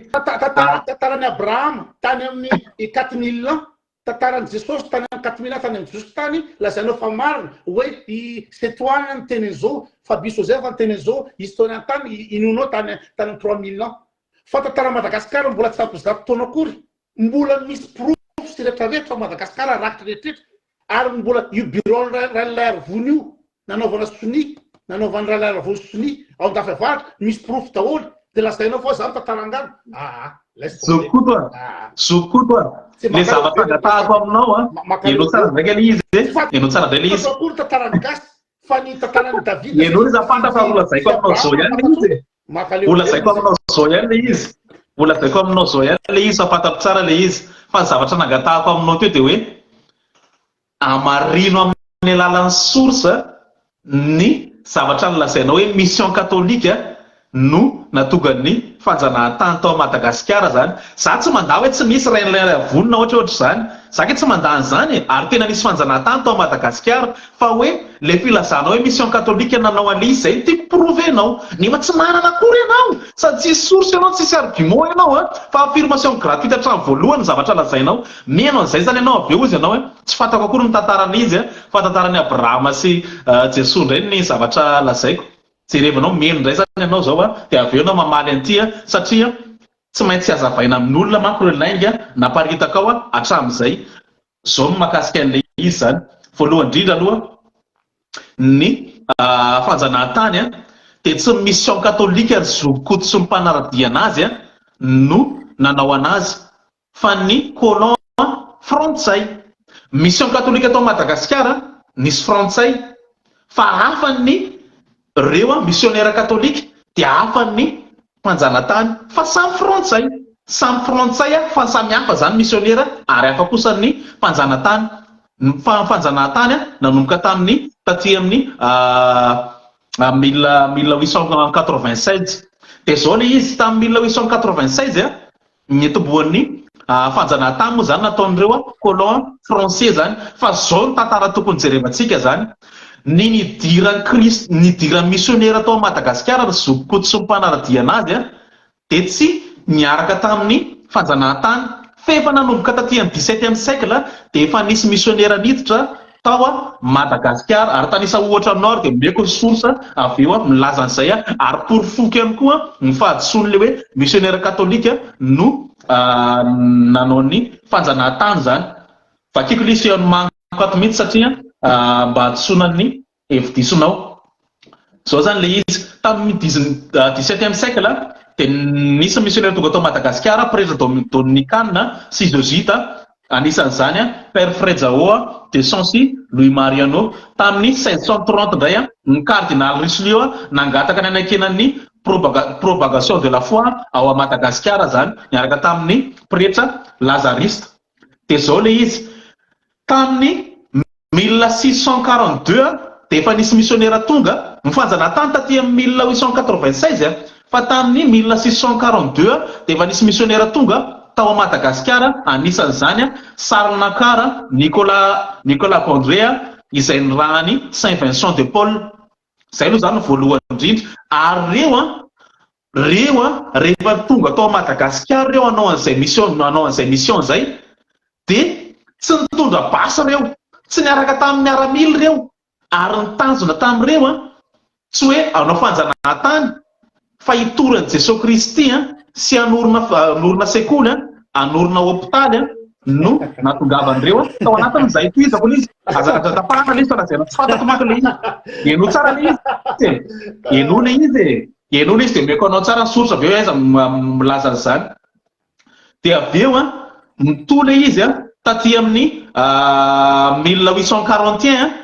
dia efa natsangana préfecture maleo tena Madagasikara tamin'ny Père d'Allemand no voatery préfet tamin'izany. Milaza an'izao izy ianao hoe aiza no milaza an'izay, afaka mijery ianao afaka vérifier ny rehetra histoire de l'église catholique Madagasikara izay nisoratany Zoémé Rakotoarsoa. Afaka vérifier-tsika olona tsy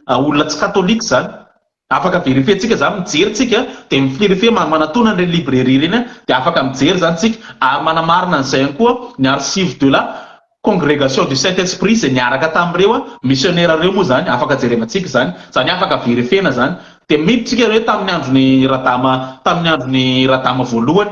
zao ihany koa le izy. Ny tamin'ny andron'izao manko ny tsy azonao manko manavaka an'le izy. Nidira missionnaire tao Madagasikara efa tamin'ilay ny tany saiko teo, fa le zavatra fantan'ny olona dia le nidirana tao Antananarivo. Nefa niditra tao Antananarivo tsy missionnaire katolika nitafiditra tao voalohany fa ny LMS izay missionnaire protestant ary tsy ny katolika ny fivavaha-panjakana tamin'izany fa ny protestante ary ny katolika raha tamin'izany dia tsy nahazo vahana fa ny protestante no nahazo fanampiana tamin'ny fanjakana tamin'izany. Misy moa fanenjehana avy eo tamin'ny andron'ny ranavalina voalohany ary betsaka ny maty tamin'izany, nefa betsaka tamin'izany olona katolika miaro an'ireo malagasy zany sy ny mpino tahaka ny Victor Rasoamanarivo sy ry Raphaël Rirafiringa zany tao anatin'izany. Nitoy ihany ny tantara, paranako le tantara avy eo dia avy eo anao mamaly anao avy eo aza tapahana le izy. Tamin'ny 1861 Père Robert ny tonga tao an-tanà narahany Père Juan nanangana sekoly tonga tao ihany koa masera tao amin'ny Saint Joseph de Colonie niakatra nakarakara an'ireo tovavy tao Madagasikara. 1872 nisy any Père Kazé izay évêque voalohany tao zany, ary nanomboka moa tamin'izay no hoe nisy moa ny disadisa tamin'izay tao amin'ny mpitolo katolika sy ny protestant satria nahoana ny protestant fivavaha-panjakana, ny katolika kosa tonga tao aoriana tao anatin'ny tao Antananarivo zany. Zay afaka mivérifie an'izay afaka vérifier an'izay ianao afaka jerevana ao amin'ny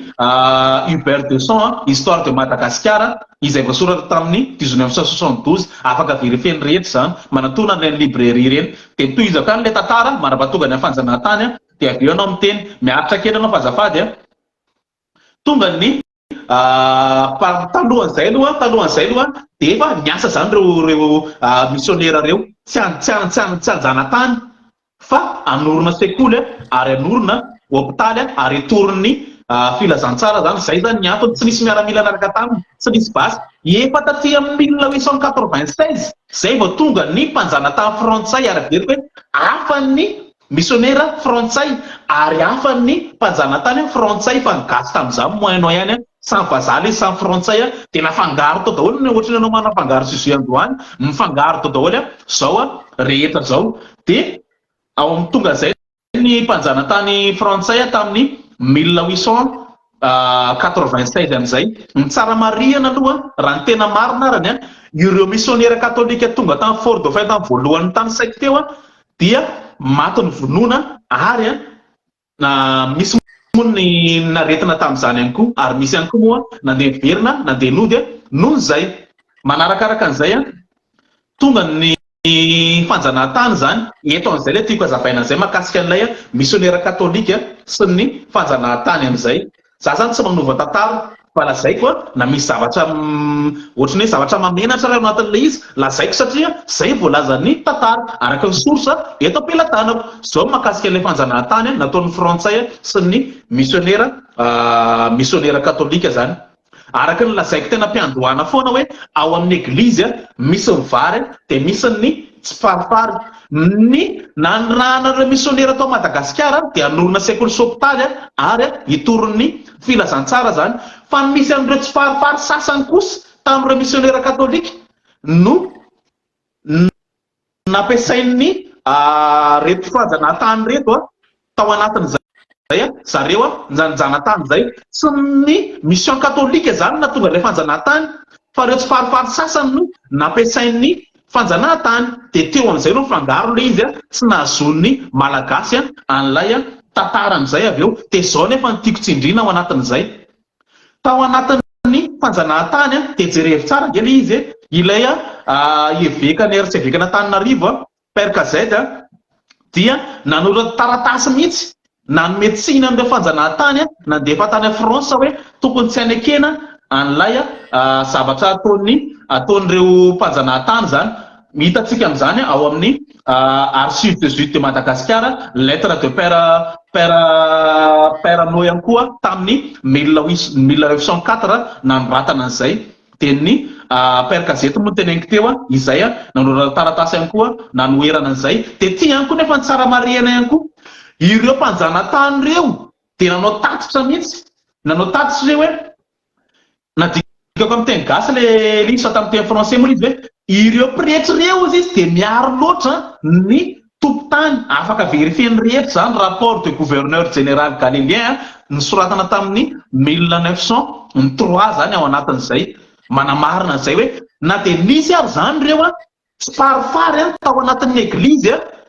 reprebendeto zanatany reto fa nisy kosa reo olona zay tao anatin'ny eglizy no niarony vahoaka malagasy ary nanome tsininy mpanjanahantany zany de jerevi tsara araka ny fanambarana nataon'ny eglizy maranako an'le izy ohatra zao ny pape Léon XIII zao tamin'izany Léon XIII namoaka ny encyclique izy ao amin'ny afaka vérifier rehetra reo Rome Novarum tamin'ny 1891 izay tena ny teny mihitsy hoe tsy ny fivavahana na tokony atao fitaovana anjakazakana fa anompo sy arony manitra manohatra an'le zavatra nylazainao fampianaran'ny eglizy zany zany fampianaran'ny eglizy anatin'ny encyclique jerevy ihany koa ny Archive du Vatican tamin'ny 1918 manambara ihany koa congrégation pour l'évangélisation de peuple izay manameloka ny fampiasana ny fivavahana amin'ny fanjanahantany tokony avahanao zany de hoe afa reo frantsay nanao ny fanjanahantany afa reo missionnaire frantsay zay nirahan'ny eglizy ary ny fampianaran'i Jesosy Kristy sy ny eglizy tsy mampianatra an'izay mihitsy hoe tompony ny fivavahana kristianisma atao anjanahana ny olona fa samy hafa zany reo. Misy fanampina source reto meko anao le fanteneko teo moa le histoire de l'église de Madagascar nosoratany Zoé Rakoto Arsan dia misy ihany koa fanadihadiana Rakoto Zafy izay la mission catholique à Madagascar avant la colonisation française. Zay lazaiko anao hoe tsy miaraka ny fanjanahantany sy ny missionnaire catholique fa missionnaire catholique efa nisy taloha be, mbola misy ihany source be da be ato afaka tamisaiko aminao daholo raha ohatra hoe ilainao moa zany Raymond Queneau histoire de Madagascar dia misy be da be ato efa lava loatra izy tamisaiko aminao daholo raha ohatra magataka ianao afaka omeko anao. Zay zany ny tantara mariny zay fa azavadibadika missionnaire catholique, zay ny tantara mariny zay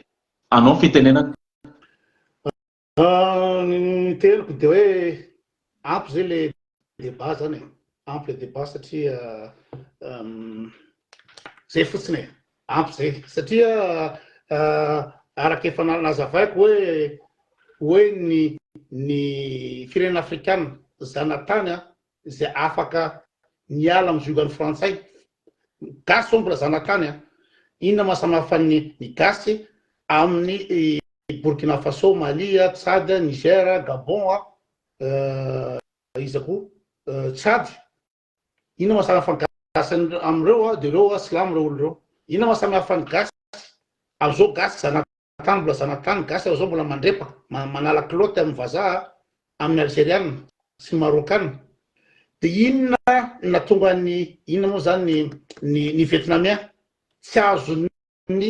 inona moa zany occident ny poretina tonga vietnamien satria zareo bouddhiste. Dia tany India tonga ny fanjanahantany dia nisy ny révolte nataony izy moa Mahatma Gandhi fivavahana afy reo. Ka inona ny mahasamihafa ny gasy zao repaka tanteraka zanatany voakitsakitsaka ataon'olona fangalana akora zao ny gasy fa any amin'ny tany silamo tsy azo anaovana an'izany. Zay zany zany anankiray dia ny voasoratra ny teneniny Ranavalona voalohany hoe atao vadiko ny alika ozy izy Ranavalona tany 1828 zany atao vadiko ny alika raha ampidiriny eto ireo missionnaire reo raha tsy hipotika i Madagascar. Ranavalona voalohany tany 1828 elandro any jeune en 2025 nahita fivoarana mipetraka any Canada dia mbola zay ny raisonnement là dia hoy zao hoe aloha hijanona débat lana débat resa zany ajanoko eo fa tsy intéressant tsoa sady be dia be koa ny olona efa miteny eo hoe adapo ihany koty fa tsy mamelona izy. Elahy zao tanora inona moa zany aty andafy efa hita aty andafy fa raha eto aminay eto inona moa zany ville firy d'habitante firy ny jeune makany am-piangonana am'izao fotoana zao firy ny jeune kristianina nefa traditionnellement kristianina inona moa zany ny Suisse dia tradition kristianina ny Suisse fa ny jeune tsy makany am-piangonana tsony satria fata fa débile le izy. Raha makany am-piangonana dia olona isana amin'ny ratsan-tanana reo be antitra reo ny hitanao sy ny olona mainty hoditra makany am-piangonana. Dia lahy tanora am'izao fotoana zao mahita fivoarana dia mbola mieritreritra lahy fa natongavany missionnaire tany dia atonga ny gasy ho inona moa zany anapafantatra Jesosy amin'izay ny gasy tonga any paradisa. Dia mba jereo kely ny kabariny isa moa Léopold II tany amin'ny Congo misy kabary Léopold II any zay napetrany tamin'ny missionnaire zao ny missionnaireo catholique any Congo Léopold II jereo zay. Ka raha ohatra ka misista anao amin'ny zavatra zay za tsy fesista fa za reo manaiky resy zao dia ajanon'ireo zany izy fa dia misaotra be dia be nanafitra tamin'le adievitra intéressant be le izy be dia be ny zavatra voaresaka teo fa dia inona moa zany misy miteny koa hoe Japon ninina nataon'ny vazaha satria izy manana culture izy manana maizy azy izy rehefa olona torina fivavahana kristianina dia very ny identitény very ny moa zany fombany very ny mamalagasy azy rehefa torina fivavahana fa ny olona zay nitazona zay firenena nitazona ny fivavahana ohatrany Japon zany na vononao zany na inona nataonao manao fa izy dia manao zany banzay banzay zany namono tena izy aro-tandrazana ataony zany fa maninona gasy tsy mahasamy mamono tena amin'izao fotoana zao pretre portra mahazo ny gasy zao malemy dia malemy ohatran'ny tainy gasy amin'izao satria matahotro ny faty maninona ny kristiana matahotro ny faty ohatra fatanao fa raha maty ianao lasa any amin'ny jesosy any amin'ny paradisa maninona mifesaka maninona ny gasy ny felidramo fa reo olona rehetrarehetra zao silamo tsy felidramo zany antaovany amin'ny silamo ny zavatra ataony lahy ireo vazaha reo ka aleo hijanona eo le izy fa dia misaotra indrindra fa dia misaotra nareo rehetrarehetra nanaraka ny débat nafinaritra le izy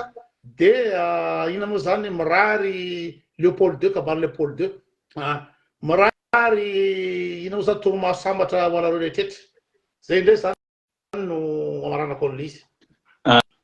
iny dia za ihany koa moa zany tia mpamaranana samy manao famotinana moa zany tsika dia misaotra anao ihany moa zany zoky koto nanaiky moa zany tao anatin'izao nanao an'izao débat zao makasitraka sy mankatelina fa mahafinaritra le izy ny tsika moa zany tsy tsika miady fa ny hevitra tsy mitovy ary fahamarinana zany mijerevana soziantsika androany mahakasika an'i Jesosy Kristy sy ny finoana kristianina moa zany dia isaorana anao nanaiky nanao an'izay débat zay fa occasion iny mba nafahana nanitsy an'ireo fahadisoana goavana izay naparitaka ao atao anatin'ny vidéo anao zany occasion anazy zany iny nitoriko an'i Jesosy Kristy sy ny fahamarinan'ny finoana kristianina dia misaotra an'ireo nanaraka ihany koa hatramin'ny farany an'izao débat zao makasitraka antsika rehetra moa zany dia fitiny kely ngamba le zavatra nolazaiko tao anatin'iny débat iny moa zany ny sujet anaisy tandroany dia makasika ny Jesosy Kristy sy ny finoana kristianina izay aratsiny isaka mihetsika ao anatin'ny paziny ary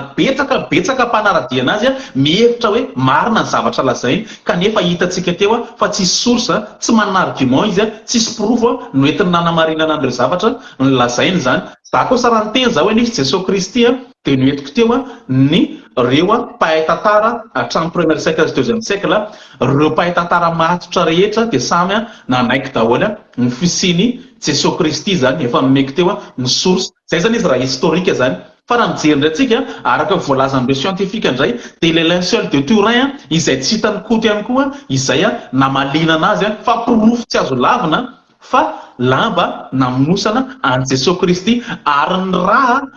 zany hoe tsy nazavaiko tao anatin'izay moa le izy fa adiniko ny tena anazy hoe ilay sary tao anatin'le izy rehefa jerevareo scientifique dia voaproof fa tsy pasary tsy nataon'ny tanan'olona ary tsy possible efa nisy tamin'ny moyen âge zany le izy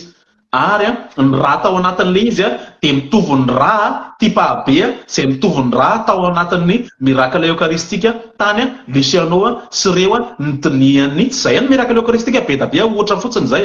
dia mitovy zany ny raha tao anatin'le izy raha ny rehetra zany dia manaporofony fisiany Jesosy Kristy sy ny finoana kristianina dia nanontany koto hoe ahoana zany nanaporofona fa Andriamanitra izy noho ny fandresen'ny fahafatesany izay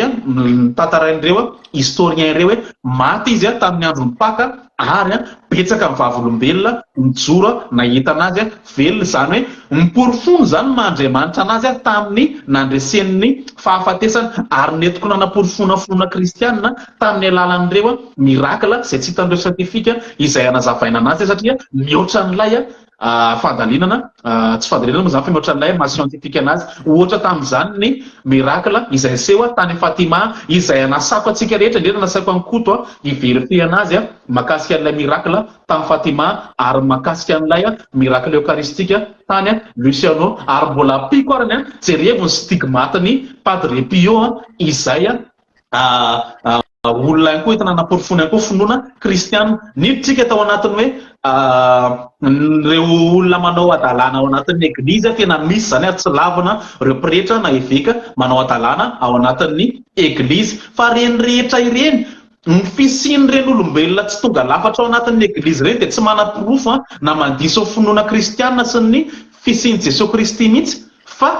vao mainka ary zany manaporofo ny zavatra voalaza tany am-piandohana hoe tsy maintsy misy reny olona reny izay manaratsy endrika ny eglizy zany dia nihitra ndraitsika tao anatin'ny resaka le makasika an'ilay Hitler ihany koa efa miporofona teo fa ny eglizy arany nanampy nanavitra an'ireo josy maro be efatra arivo mahery ary ireo josy ihany nanamarina an'izany sy nanapirofo anazy tao anatin'izay. Ny faraparany teo dia mahakasika ny fanjanahantany izay nentina nanotsina ny zokoto tao anatin'ny vidéo izay nataony hoe tsy missionnaire katolika zany ny nanao fanjanahantany fefa taloha be ny fanjanahantany ny dira missionnaire atao katolika tao Madagasikara ary tsy anjanaka ny natondihany fa itorony filazantsara anorina sekoly anorina hopitaly ary itorony filazantsara zany dia efa noelintsika teo ny tantara manamarina an'izay ary be da be ireo missionnaire katolika archevêque Kazedy ary misy maromaro ihany koa ny tany saiko teo izay niaro mihitsy malagasy sy ny kristiana zany. Zay zany raha ohatra fitinana ny zavatra lazaiko tao anatin'izay débat izay nataontsika zay. Avery koa makasitraka be da be amin'ny zokoto izay ny androany tsy miady tsika raisiko namany ianao ary mitondra mbavaka anao manokana za ekaiky androany ianao mety mbola tsy mino fa ny mpilina ary koa io mbola ho avy ny anjaranao ao ariny ianao mahita anazy fa mivavaka ao anao zay ary raisiko namany ianao ary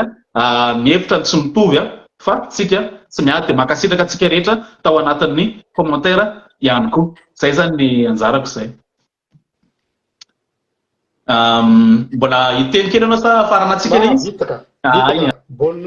Zay zany mpamitina zay zareo tsy toriteny iny fa mpamitinana noentina nanazavaina anareo zay taraiky zany fa zay mpamitinana ao anatin'izay. Zay zany dia raha toromaso finaritra ao antsika rehetra ihany koa ary mitondra mbavaka ho anareo rehetra mbola tsy mino zay tsy mandray anareo favaly zay tia anareo zay ary mitondra mbavaka anareo hatrany makasitraka zokoto zay ny anjarantsika fa misaotra betsaka anao tao anatin'izay débat zay.